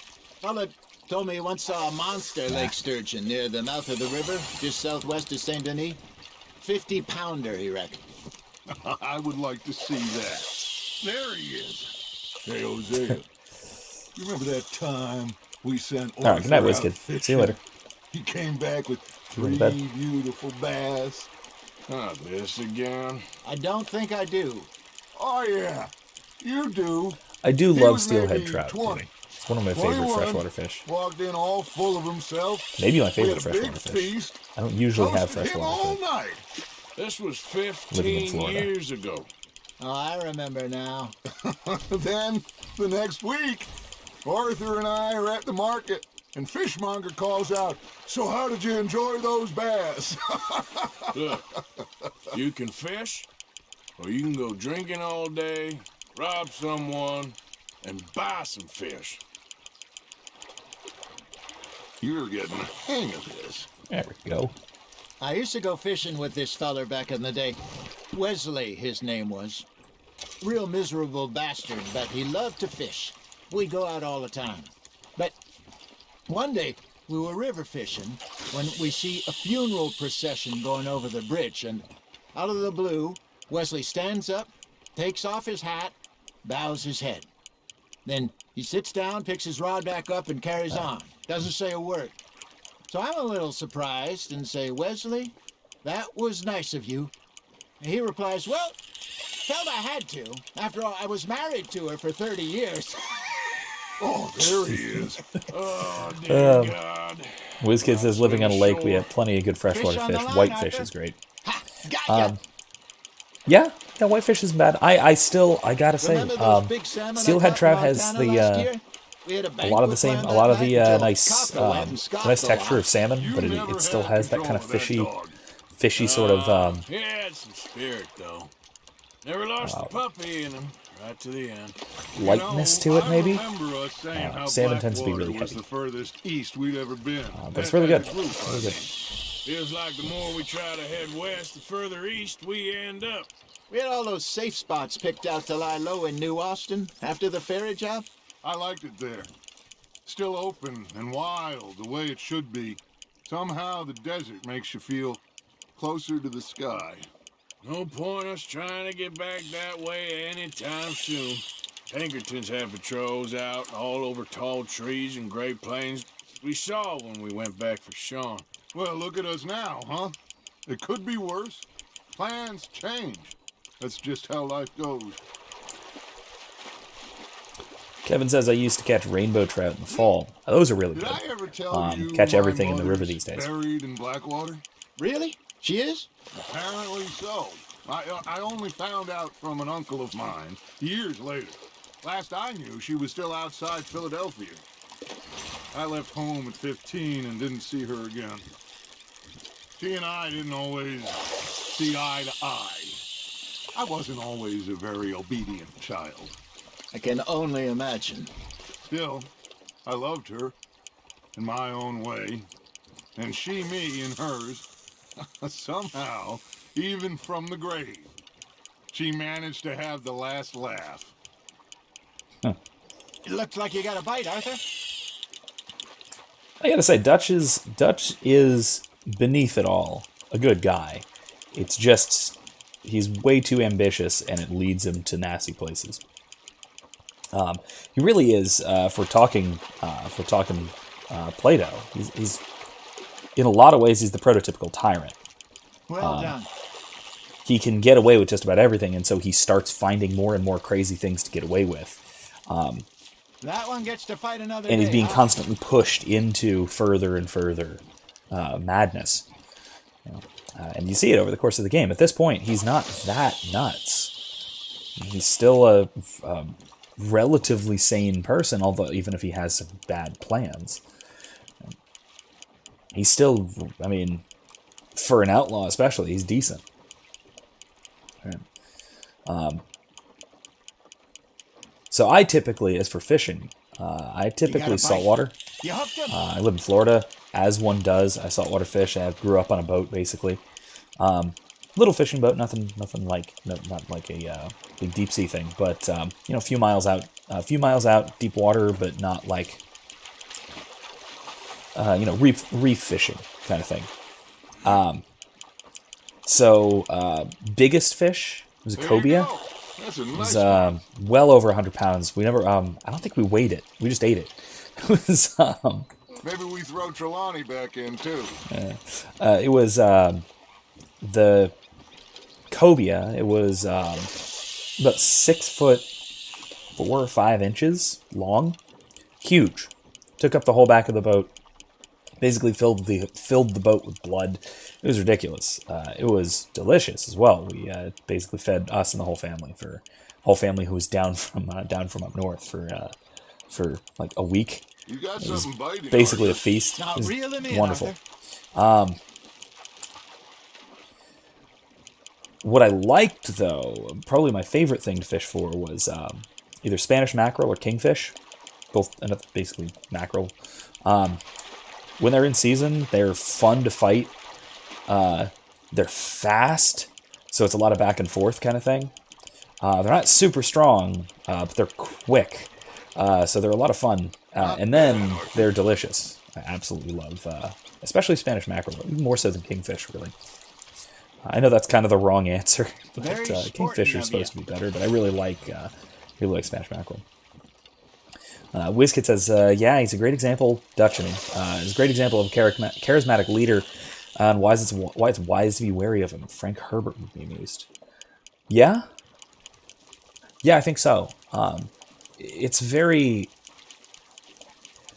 The whole thing with Dutch is very dystopian in a way. Right? It's very much about... the whole thing with the gang is... Just gotta reel him in now, it's very much about... when not just when good people go wrong, but when not so good people go wrong in a different way. Right? So it's not like Dutch is a hero; he's an outlaw, right? It's just that he was always loyal to his gang, but gradually he kind of wanders away from that for his own purpose. Good job, Arthur. A lot of it's the influence of other people, like the influence of Micah in particular. So kind, Arthur. What? I need some of those honor points.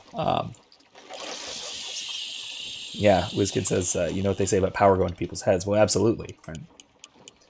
And honestly, that's really one of the primary themes of Plato's Republic, which I keep really wanting to associate with this game. I mean, there's a lot of really prototypical examples of the tyrant, in opposition to the just or relatively just person. My favorite example to use, and I use this in class because it's wildly unexpected, is Mean Girls. Yes, that Mean Girls, the movie, with what's her name? Nicely done, Arthur. Which really is Regina George, the bitchy leader of the Plastics, is a perfect example of the tyrant. And then the main character, yes, Regina is absolutely a tyrant. It is a perfect prototypical example. It really just shows that, like, what she does, which is for the sake of power, for its own sake, not for what is going to get her. Completely. It's really quite something. Go watch my lecture on tyranny, or my couple of lectures on tyranny, and then watch Mean Girls. You'll see it. Especially if you watch the ones on the decline of the just soul, that goes from the aristocrat, meaning for Plato that's the perfectly just person, the properly organized just soul, through various stages down to the tyrant. You can watch it happen to Katie, the main character, as she kind of falls in with the wrong crowd and then just sort of even takes the place of the tyrant by the end of the thing. It fits ridiculously well, way better than you would ever expect for such a ridiculous example of a movie. You don't think of Mean Girls as a Platonic allegory, but damn, it sure is. Which is just one of the strangest little coincidences. This actually came about because I was, when I was teaching, at one point I was teaching a class on the Republic. This was a few years ago. And I was always using examples from Tolkien and examples from science fiction, because you can talk about the Ring of Gyges having a lot to do with the Ring of Invisibility, or the Ring of Power. You can talk about power being the corrupting influence that it is. It's a big theme in Tolkien. I was using examples from Star Trek, so examples having to do with deception, having to do with linguistics, like Darmok and Jalad Tanagra, that kind of thing. And some of the how do I put this? The basic white girls in my class, not to be insulting, but I genuinely don't mean that in a negative way, but you know, the people who are not big into sci-fi and fantasy, asked me, hey, you think you can use some like non-nerdy examples that maybe we can relate to? Hey, I'm gonna wrap up fishing. Yeah, already? Basically, yeah, they asked me, the professor, hey, can you, like, stop being a nerd for a few minutes so we can understand what the hell you're saying? I think we got a decent ball here. And I did. Will be happy. So basically what I did was I was like, all right, I'll think of something else. And one of them, I think one of them brought up Mean Girls. Like, can't you talk about something like Mean Girls once? So I'm like, you know what? I'm going to watch it tonight, and I'll see what I can come up with. And it just so happened that, like, the next week's class fit perfectly. Okay. So that's why I've always, ever since then, I've included Mean Girls in my lectures about ethics or about the Republic. I said, girl, give me some. She says, wait till the taters is done. I couldn't wait till the taters was done. I love their lewd camp I songs. couldn't wait till the tis was done. Threw her on the floor and I knocked off some. I wish to God I'd have passed her by. I wish to God I'd have passed her by. She got burnt and so did I. That was pretty good. But you know, what song we should be singing? What? Well, look at us. 3 mariners. Ah, of course. Well, we 3 poor mariners newly come from the seas. We spend our lives in jeopardy while others live at ease. Shall we go dance this round, around, around? Shall we go dance this round, around, around? And Hated is a bully boy, come pledge me on this ground, We care not for the martial men that do our state's disdain, but we care for the merchant men that do our state's maintain.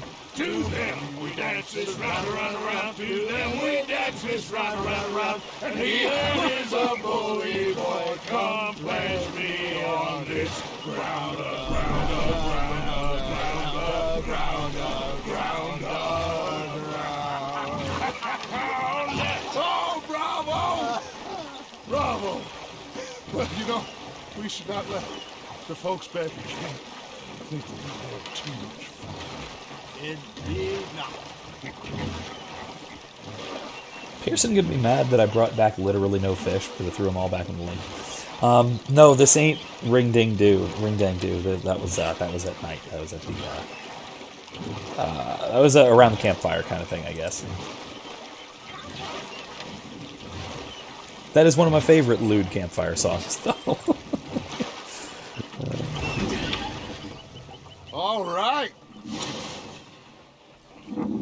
I think we are gonna be okay. I know. Oh, I always know. Whenever I got you two by my side, things are gonna be just fine.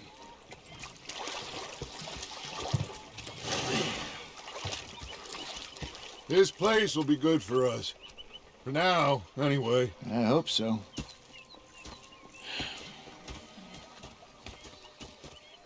Well, I am going to take in the view. That was a I'll good. give these fish to Pearson. Good quest. That was a good one. All right. So let's see. What do we do here? What's this here? Leopold. Ah, jeez. More loans. More loan sharking. All right. Why not? Let's go do it.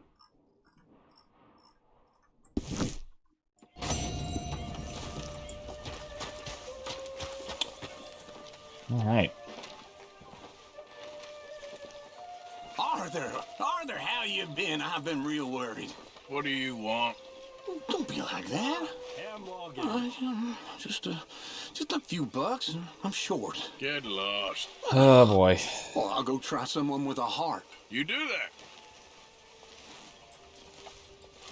Herr Strauss. How are you enjoying yourself here? Well enough, I guess. And you? Well, it turns out the pursuit of freedom is not a cheap business. Not for us, and not for some of the locals. Sharking already. I prefer to call it banking. You ain't the one handing out the beatings. No, but I am the one feeding the women and children in the camp. What choice do we have, Mr. Morgan? I don't know. Well, come on then. Tell me who. Here's the list. Refinery worker turned hunter by the name of Vinton Holmes. You'll find him up in the hills north of Strawberry. Ah, an apprentice undertaker. This one working in Rhodes. His name was Gwen Hughes. And how many of them do you think will be able to pay? With enough encouragement, both of them.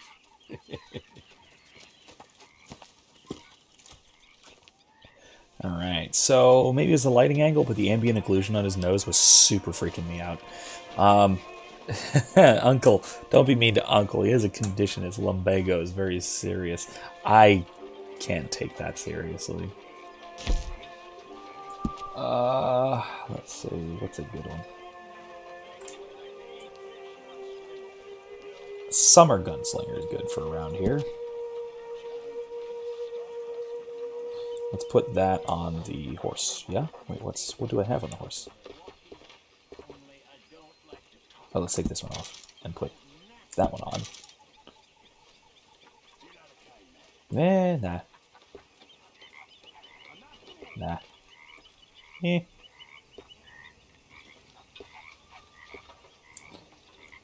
Nah, that's not for around here. Summer Gunslinger is. Yeah, that's good for around here. For now, till I can go into town and buy a new one. No. You clearly need to wear the friggin' winter adventure gear. I don't want Arthur to literally die, because you can literally die. Oh my god, really? All the way back in Strawberry? Okay, I'm gonna do that later. I'm gonna do this first. Here.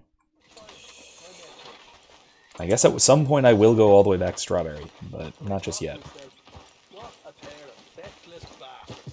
What a pair of feckless bastards indeed. Everyone watching you change clothes is regretting the mushroom soup. Oh my god. That's not right. Nothing. Smell. It's cologne. It's liquor. It's cologne from Cologne, Germany. Oh, I just had a few nips, Arthur. I'm not drunk. So schnapps. Happy. You know, you ought to try sometime. Drinking? Happiness. Try happiness. Just a little. Come on, boy. Laughing and crying, and rather than kill me, he took me and got me some. All right, let's go. That, of course, was that. So yeah,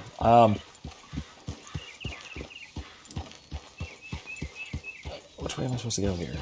I can never just figure out cleanly what's the way out of camp here. It's a pain. I need food, don't I? What is that?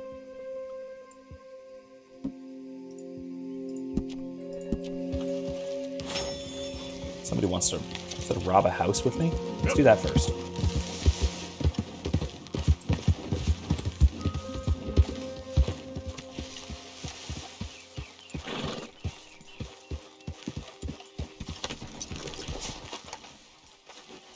Oh, it's Sean. Alright, sounds good. Hey, Arthur. Yeah. So, tell me, is your people, Jacobites or English lovers, Arthur? My people were peasants. We had no time for politics. My dad would say that no politics was politics. That old world bullshit, it ain't got no place here. Why? Well, I have my Because views on there such ain't no matters. judgment here. Most folks hate Mostly the due to family Negroes, they history. hate the Redskins, the Jews, even us Irish. You ain't so free of politics. I hate everyone just the same. Well, in that case, you're gonna want what I just found for us. What's that? I was riding around a couple of days back. I come across this old cabin. A couple of fuckers lazing about outside all liquored up. I didn't think nothing of it. But then I come across this hunter down by the river. He tells me they're a stick-up crew. Says they hit a train a couple of days back near Emerald Ranch. Nice fella he was, shared a bottle we did. Then I robbed the bastard blind. You believed him? No reason not to. If he's right, it'll be a big haul for us. I saw 3 of them, maybe more, but I reckon you and me, you could take them real easy. All right. What the hell? Let's go check it out. Them sons of bitches think they're mean. They're about to get a lesson in mean. You just keep your cool, you hear me? Why is my horse over here? Hey, Everybody gets mad when I ride all the way over here through camp. Right, Sean can do it, follow though. me. I just have to be drunk and Irish. That's the trick.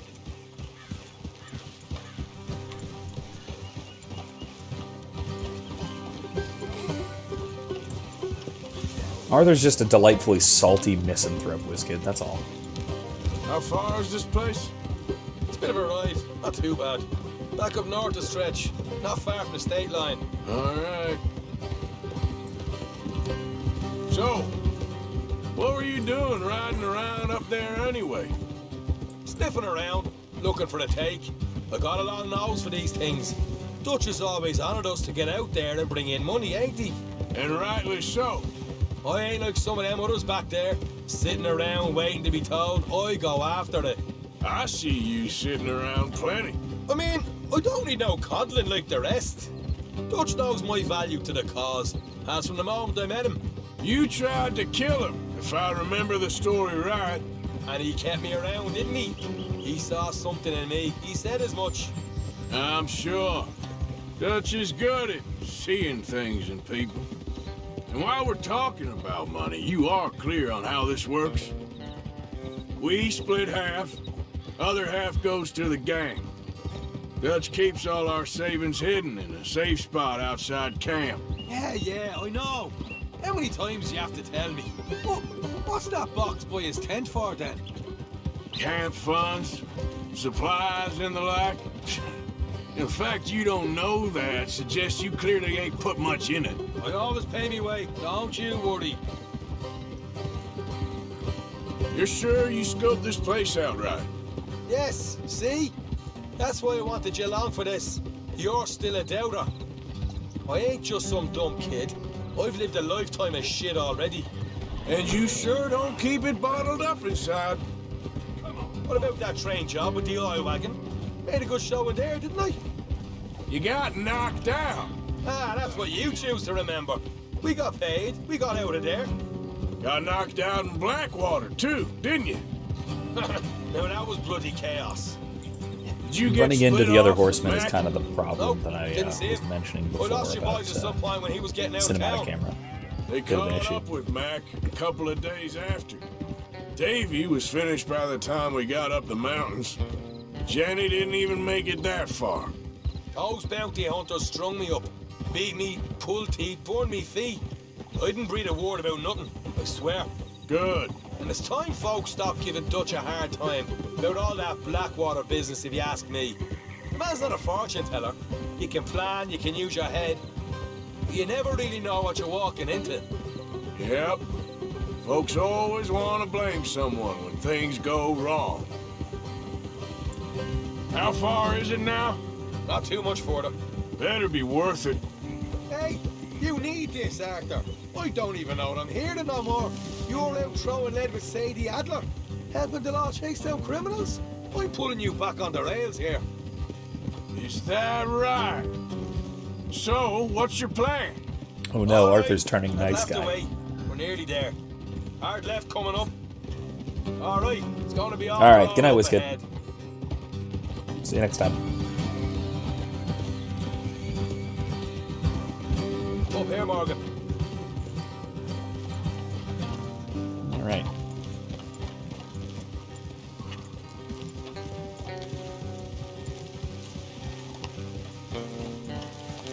So while we're creeping around, I wanted to mention to once again about Let's leave the horses here and go the rest on foot.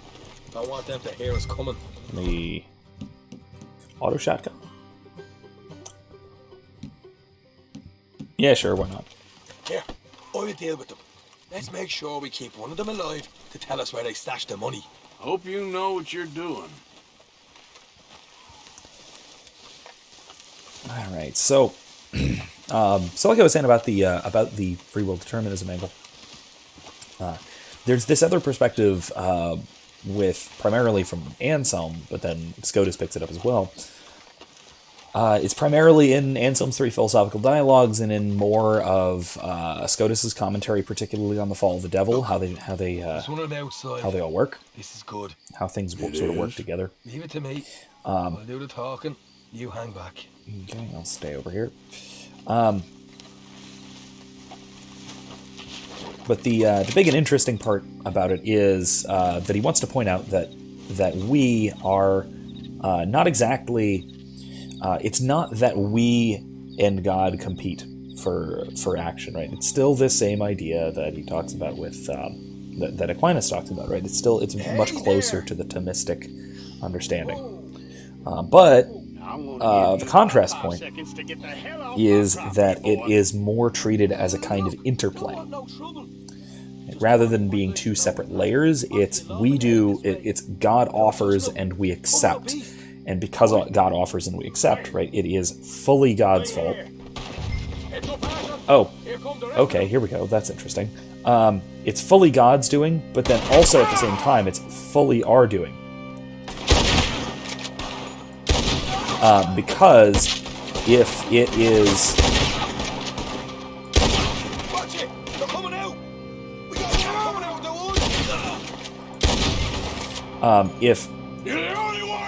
if there is the offer, right, God gives and we receive, then we choose to, then we can choose whether to receive the gift of grace, right, or not. So there's this kind of the synergistic angle to the idea of the interplay between free will and providence. If we want to be really specific, let's switch to our shotgun. Let's switch to let's do shells. Like I said, though, I explain it mostly in my lectures about Anselm. Anselm's free choice. All right, take it easy. Behind the wall in the Stop bedrooms, spinning. if you stick your hand between the gap. All right, you go grab the money. I'll keep an eye on Sunshine here. Spinning is not a good trick. Stop. Especially not with a gun. You know what? Just get the hell out of here and don't look back. But yeah, I do highly recommend that post in particular. Those, I think there's 4 of them. 4 of those videos. They're just plain old classroom lectures, recordings of me in the classroom, talking about the issue, because it's a really, it's a decently long dialogue, which, like I said, I highly, highly recommend. Just in general, reading it if you can find it. Anselm on free choice. Why don't you see what else you can find, Sean? Very good. And it lays out this kind of interaction very well. And then the follow-up dialogue, the next one, the kind of next in the series, if you want, is On the Fall of the Devil, which talks about the mechanics of how we... A proper lead. All right. How we You heard him, right? choose to He reject said the stash was God. behind a loose board in the bedroom. And so how that means, how it's essentially how it's our fault when we reject God, but it's God's fault and our fault when we accept God. And so God gets all of the credit, but we also get all of the credit. But God gets none of the blame, and we get all of the blame. Really clever, really well put together. It's artistic, I would even say. And then also, actually, I'll wait for this bit for when Kevin comes back, because this is relevant to his interests in particular. I'll keep looting the house, keep rambling and looting the house for right now. Ooh, a gun? What the hell is that thing? I don't... Oh, it's a double-action revolver. All right. All right. Okay. I can dig it. I guess. I suppose.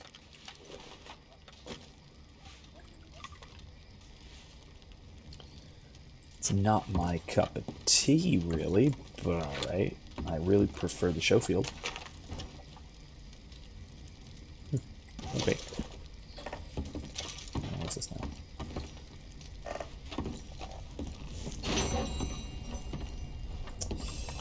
Money clip. All right, welcome back, Kevin. As I was saying, though, right? So he points out, Anselm points out, and Scotus kind of follows up on this as well. We can say the trick God pulls on Satan, such that Satan indefinitely and continuously damns himself by choice, because of how he's no longer capable of turning away from sin. All right, here, but don't because everything he could gain would be through God. So if he's going to choose God, what that means is he could only choose it for selfish purposes, which would be another rejection of God in favor of the self. That's a really short version. I explain it much better in the lecture there, and quite frankly, Anselm explains it perfectly fine on its own. It's delightful. It's amazing.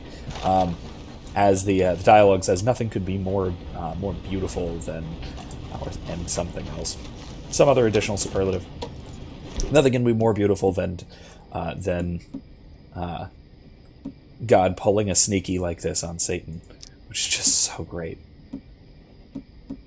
Yeah, let's keep the show field. Still my favorite. Alright, let's go back to Rhodes. Go to the gun store.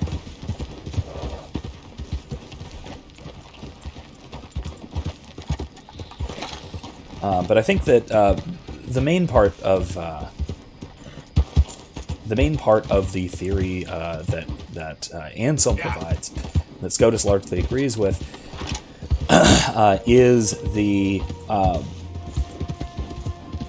point that there's a kind of that there is this parity in responsibility between God and creatures.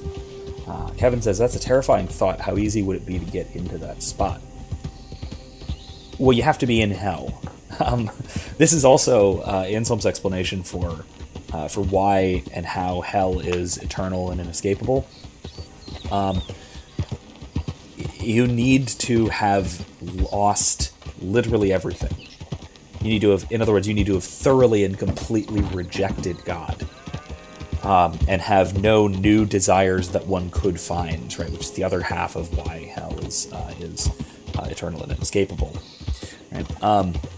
So the only way that this works is if you have nothing but desire everything, and because you have nothing and desire everything that you desire could only be for selfish purposes. Hey, we got a proposition for you. Here it is. Fork over what you got. No. All right, Put some holes in it. Son of a bitch! There's another one.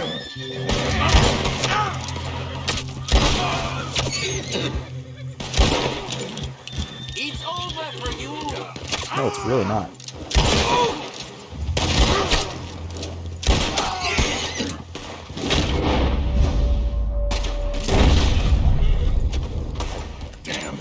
Outfit.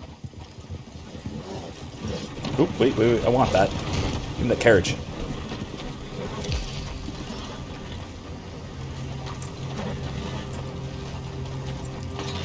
I'm gonna go sell this, eventually. Try to loot the bodies. That's useful. Yeah, basically, his Anselm's whole point of this is why hell is inescapable. It's not just to say, well, watch out because you might wander into this kind of a scenario. You're not going to wander into it, right? This is a total and active rejection of divine grace, the kind of thing that we see with Satan and the fallen angels. It's in his dialogue on the fall of the devil, which, like I said, I very highly recommend. Howdy, they shot me. I'm sorry. Bastard shot first. It's not my fault. Just keep going, folks. I'm just stealing from the folks who tried to steal from me. I will rob your carriage if you really insist, but I'd rather not. Anyway. But yeah, it's I mean, be careful it's not too much of a relief, because that is the kind of thing that can await those who are bound to hell by their own decisions, by their own free and conscious rejection of divine grace, which is totally a thing that any of us can at any point do. That's what mortal sin is, essentially. We are choosing something over God. And if we choose something over God, what that does is we are choosing some lesser form of happiness, some kind of thing that we desire. We're choosing to desire that more than we desire God, which is that than which nothing greater can be thought. Anselm, same guy as the ontological argument. So his point here is to say, look, if you're choosing something else above God, then yeah, you're choosing to reject God, and since all good things come from God, God being the source of reality, the ultimate source of reality, you're choosing to reject everything that you could gain, and so you lose everything. But you now want everything for your own benefit, and so the only way to gain it would be to return to God for it. And so, returning to God for it would be, ultimately, oddly, selfish. It's the whole doing the right thing for selfish reasons thing. But in this situation, because of how one's desires are set up, the only motivation one could have is selfish. And so, you're stuck. You, meaning Satan. Satan, the fallen angels. And presumably this also applies to damned human beings. But he doesn't talk about damned human beings because the scholastics really liked talking about angels. Not because angels are more interesting implicitly, but just because they're easier to talk about. They have less moving parts, so to speak. Angels are purely rational beings. They have no corporeal element to them, so they don't have passions or sensations or anything else that might get in the way of rational decision-making. So it's easy to sort of figure out how action and moral psychology works if you're just talking about an angel. Yeah, that's, again, like I said, that's a minor point. But so this would presumably also apply to human beings. Now, one of his main points that I've mentioned this before, not just in the lecture, but I think I might even talk about this a little bit on stream at one point or another. The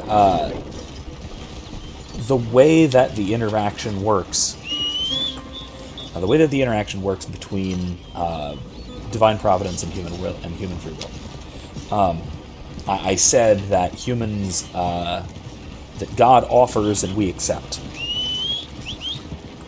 And what this means is that God is... Come on, horse. Catch up with me. I'm gonna wait, because I don't want to lose my horse. I think it'll just catch up on its own when I get there, but I don't want to test that. Yep.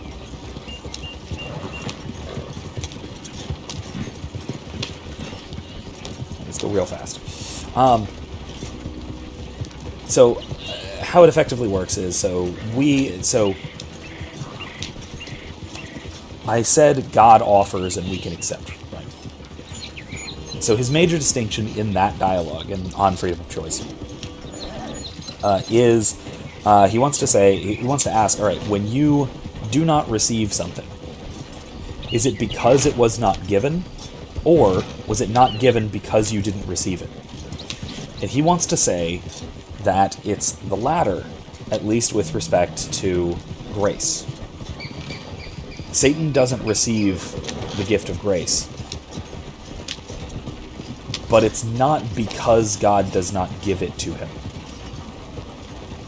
God does give him the gift of grace, or at least offers it.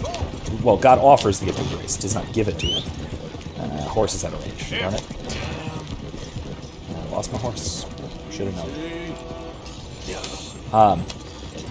But the reason God does not give the gift of grace to Satan and also to fallen human beings, damned human beings, is because they do not receive it. The choice is on the part of the human being, but the choice to save is always on the part of God. Figured this might be of interest to you. Well, ain't this a lovely little thing? Deal. And the same thing will go for any morally significant action, basically. Okay. Alright, horse met me here. Thanks, Peppermint. What a good horse. Okay, so let's go to Windhughes. Oh, there's that battlefield, right? Is that the battlefield? No. Lonnie Shack. I forget what that is. One of those wacky little side locations that makes a difference at some point. It's really neat, but... Alright, let's keep going. Yeah, does that make sense? I mean, I don't know if I'm making that clear just kind of in my discussions here on just talking on a live stream kind of thing. Gotta drink some water. It is a relatively complex issue, so it's reasonable if it doesn't immediately make sense. Let's do that. So if it isn't clear, I can try and clarify as well if there's anything in particular about it that's unclear or weird or that sort of thing.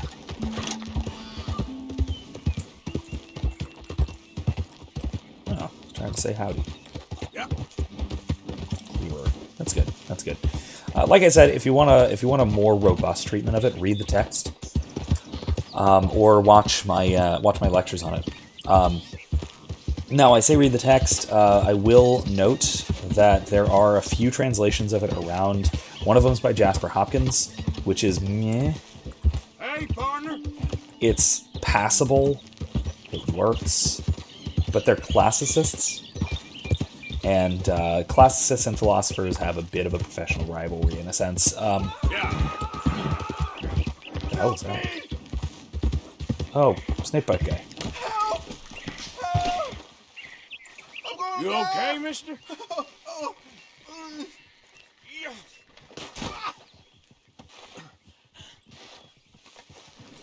Please.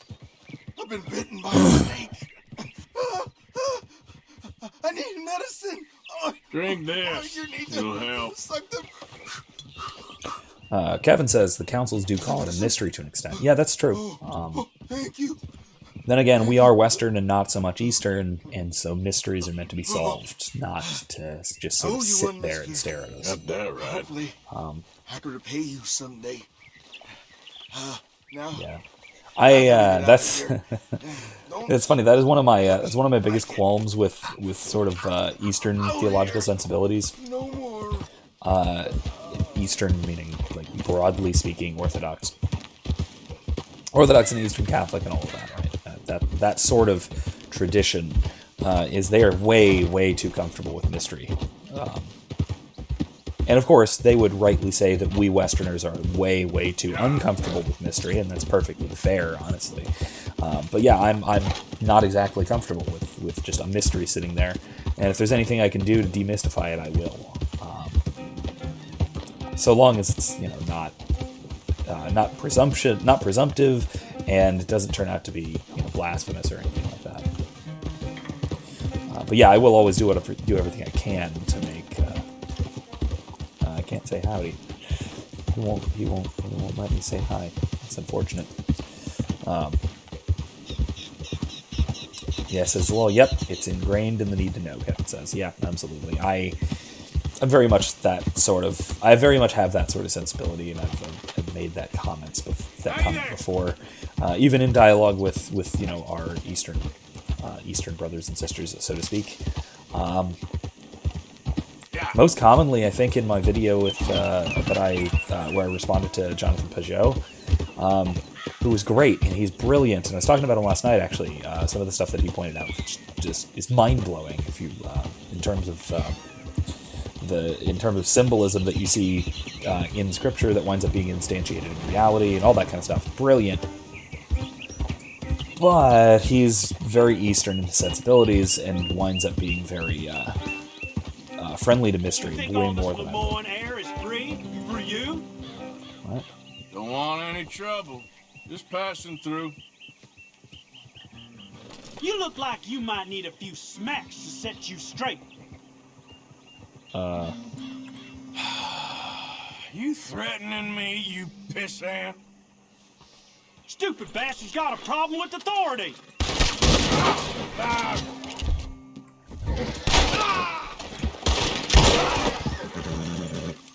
I guess I was told. Okay. Kevin says, although I can empathize with the effect of awe and worship mystery can evoke. Yeah, I get that too. I mean, look, I recognize that it's a difference of preference. It's really a difference of taste and of sensibility, rather than being the kind of difference that ought to lead to any kind of conflict. I really don't think that there's even any disagreement between Latins and Easterners in terms of mystery. It's just that we want to solve them and they're okay not solving them, and then we just kind of Welcome. we do You different just things discovered my with little mysteries. shop That's here? really about it. You know? All right, then. Better be good. I'm gonna sell all of my stolen and Fine, you know, I'll have it. looted stuff for a lot of money, and I need that. No questions asked. Golden gift. Sure, I'll take another. Fine, I can take more. Okay, that was a lot. Oh my god. I can afford that. You can afford that. What's it called? As The long boat as you now. have the items I need. Anything I can buy? No. Oh, okay. I'm gonna need to go do some just sort of random hunting at some point. But yeah, I really do think that the difference is really just, like I said, a difference in preference, a difference in taste, not a genuine disagreement. And I don't even disagree with Hey, mister. Sir, good morning. with somebody like Jonathan. I don't even disagree with him about much doctrine. I mean, the standard Eastern Orthodox versus Catholic disagreements. Sure, fair enough, but for the most, okay, that's interesting. Before that, what's this about? Mister, I've been trapped down here. It says Kevin says it's pretty handy for them to let it be though. Can't be pigeonholed if you don't offer a theory. Yeah, Why you just yeah, up that's like that? that's the part of it that rubs me the wrong way I've seen some sometimes. sick perversions in my time. This one might take the prize. No, wait, please. You gotta help me. It's that crazy gunsmith. He made me dress up like this. He's got me chained to the goddamn foot. Okay, let's go rob the gunsmith.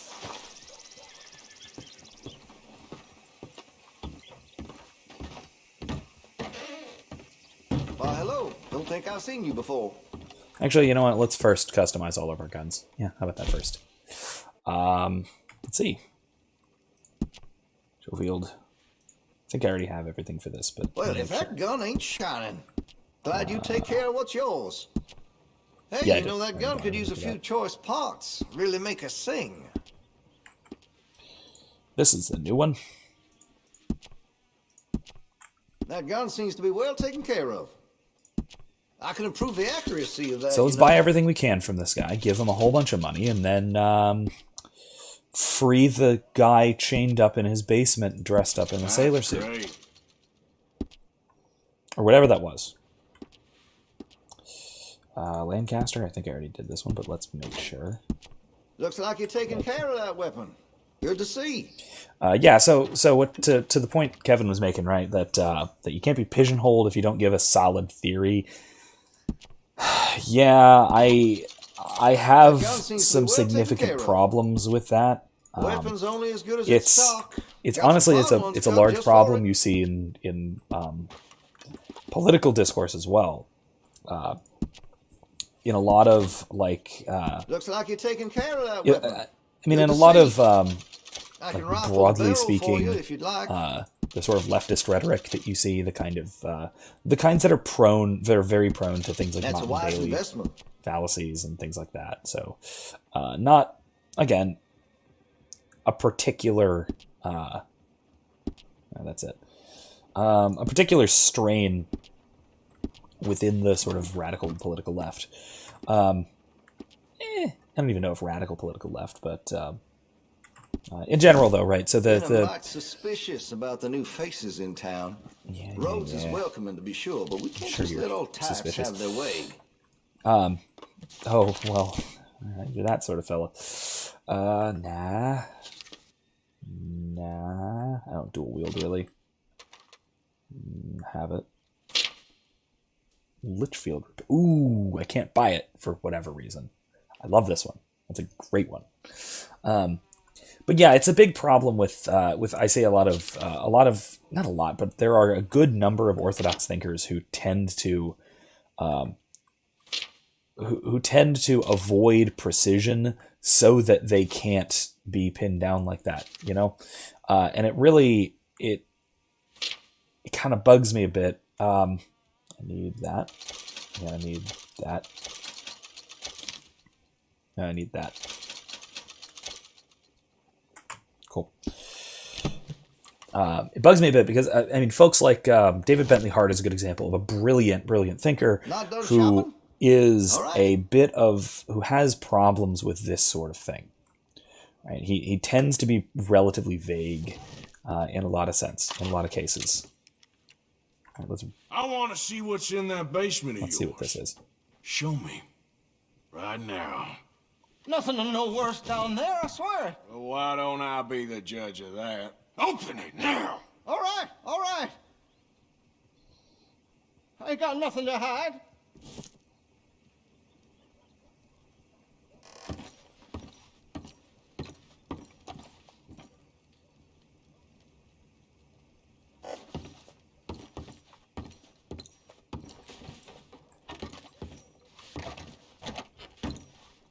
Is that the basement? Oh, you can unlock it. Okay, good. I got my boy sleeping down there. It's such a shame to wake him. Yeah, okay. That's not terrifying. You know, you can always come back after he wakes up. Now you're gonna kill him and dump his body in the river. Oh, you just stay away from me. Now what I tell you about talking to your pa that way? Oh, thank God. He can't see I only do it for his own good. Please help me. He's got me chained up here. Don't take him. Why are you wearing that sailor suit? That crazy maniac put me in it. He thinks I'm his kid's son. Kidnapped me, he did. Do I look like a kid? Always in such a rush to grow up these days, aren't they? How about you? Just what the hell is going on here? He was being a bad little boy, stealing candy from the store again. It's for his own good. I'm not your little boy, you mad son of a bitch.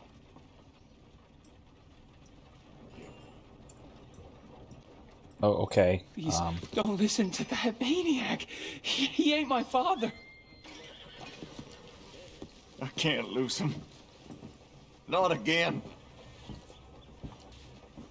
Sorry, what? Please shoot through these shackles. I can't spend another day down here. No, the chains! Shoot the chains! Oh, finally. Thank you. Thank you. Oh, sweet heaven. Oh, you I'm sorry. Please forgive me. I know it was wrong. I just couldn't face that he was gone.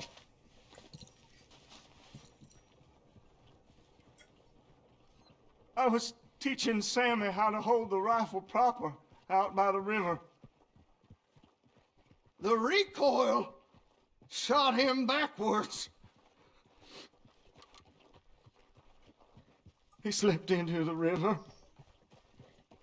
The water pulled him downstream so quick. It all happened so fast, I didn't know what to do. I searched up and down that riverbank for days. But I couldn't find my boy. I just miss him so much. And you remind me of him. You look just like him. I'm so sorry. Please forgive me. It's too late for apologies. You just count yourself lucky that I don't kill you for what you did. Don't know what else you want from me. Take what you want. I don't care anymore. All right, sad old man. Oh. I think that is that Litchfield repeater I was admiring very, very much. Is it? Lancaster repeater. Still. Load it with the proper bullets.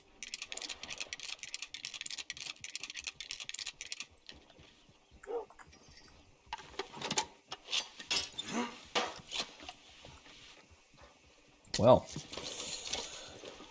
Yeah, well then. Alright, that's deeply disturbing. And not a little depressing. Poor crazy old man.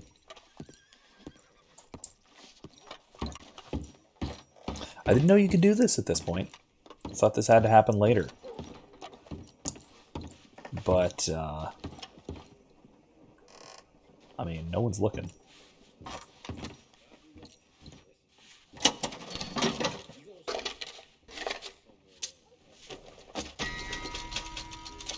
Yeah, alright. I need some of those.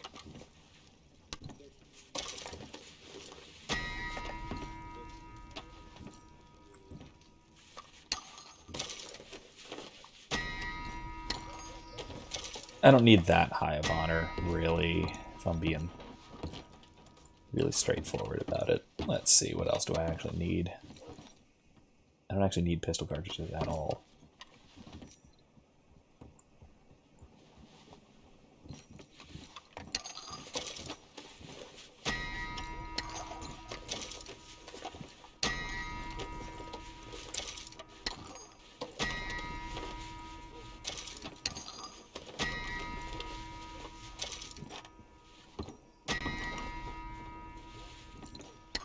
There, that'll do it. That'll do for us. That's good enough. That's lost enough honor for us. Alright, so I'm gonna need a snack. That was a lot of robbing. Have some pork chops. Howdy. Best you behave yourself now. Excuse me? What did I do? Alright, oh, right, I can't actually use guns in Rhodes. Forgot. Now, what happened to the guy I was trying to shake down over here? Did he just leave? Ooh, Albert Mason's all the way up there. I could go back up there, couldn't I? Yeah. Let's go up and do a little wildlife photography, then ride our way back down here, and then we'll do for right now. That'll probably wrap us up for tonight. Then we'll do that and maybe shake this guy down. And then that'll be about all we got time for. We'll see how things go. I'm out of the darn way. Calm down, mister.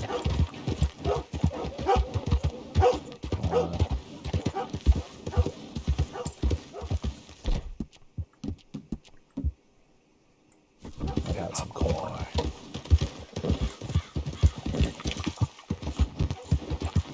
Oh, he's back. Okay, well, let's go handle that now while we're here. I think he got scared off by the horrifyingness that happened in the basement of the gun shop.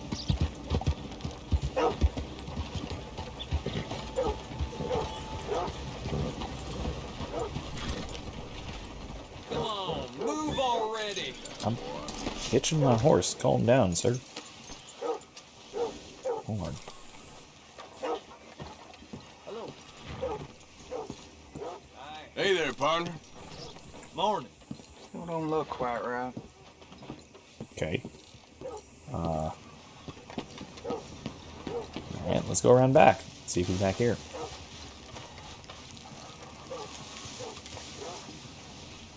I ain't never gonna get the hang of this. When Hughes, start picking out a box for yourself if you don't got that money you owe Leopold Strauss. I don't. I need more time. Doesn't everybody? That casket for you? Or you want another? Wait. I can get it for you. But, come with me to the churchyard. And stay close. Hmm? All right. Well, this isn't going this a ain't good right. place. I mean, I'll get you your money, but, well, you'll see. What ain't right is borrowing money you can't pay back. I guess you're correct, but, this, it ain't exactly right, what we're doing.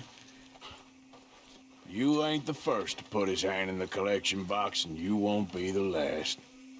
Rests a little easier knowing church has been taking more than they need off poor folks since time began. Well, like I said, well, the morality of the matter is a little more confusing than that. Sorry, sir. Hey, Kevin says, I can see maybe a purposeful ambiguity in order to foster introspective thinking or reflection. Maybe to get folks to work things out on their own to a point. Yeah. Okay. That's how I would Head see on Divine into Mysteries church, I'll typically. keep watch. Well, it ain't in there. It's under here. But... I'm digging up there Mrs. you go. Claypole. Jesus! Well, she got a bunch of jewels in there that she don't need. But yeah, I can see that being a purpose for mystery, but that's certainly not how Easterners tend to interpret things. Here. Oh, I got it. Look, you clear them off, and I'll wait right around here. But don't hurt nobody. We don't want no fuss. This is absolutely the sketchiest quest line in the game. Just my auntie? You two might want to find somewhere a little more private. We was fine until you got here, mister. Good day now. Okay. Get out of here, kids. Move! Come on. I knew we shouldn't have been here. You missed your chance, boy. Yeah. Oh yes, let us go to the graveyard to make sweet, creepy love. Ma'am, okay. Would you mind clearing out of here for some maintenance work? Oh, gladly. It's about time this place got cleaned up. Okay. It's all clear. All right. Now go watch the gate. I'll get to this, exhumation. Exhumation. Okie doke.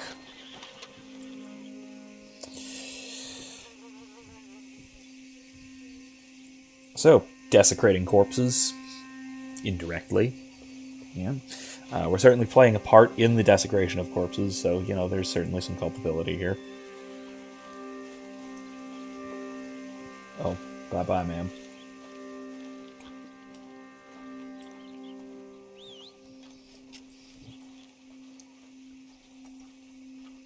Hello there, sir. I'm sorry, ma'am. The church grounds are closed for maintenance work.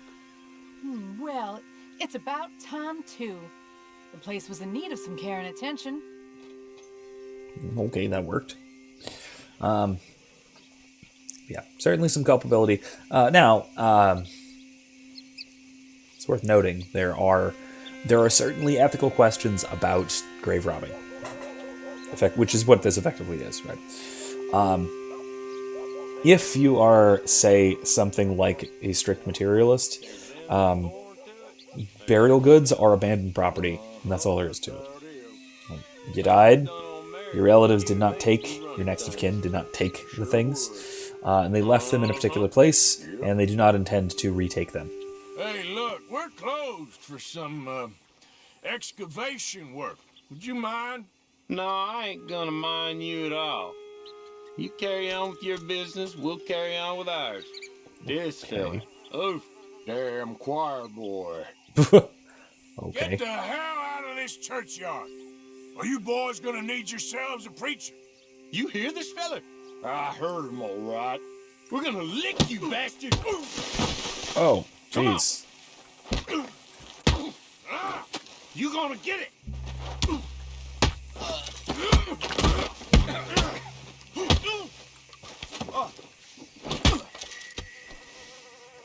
And I need my hat. Shit. Hope this hole's dug. Nope, wrong hat. This hat. Should I loot him? Totally gonna loot him.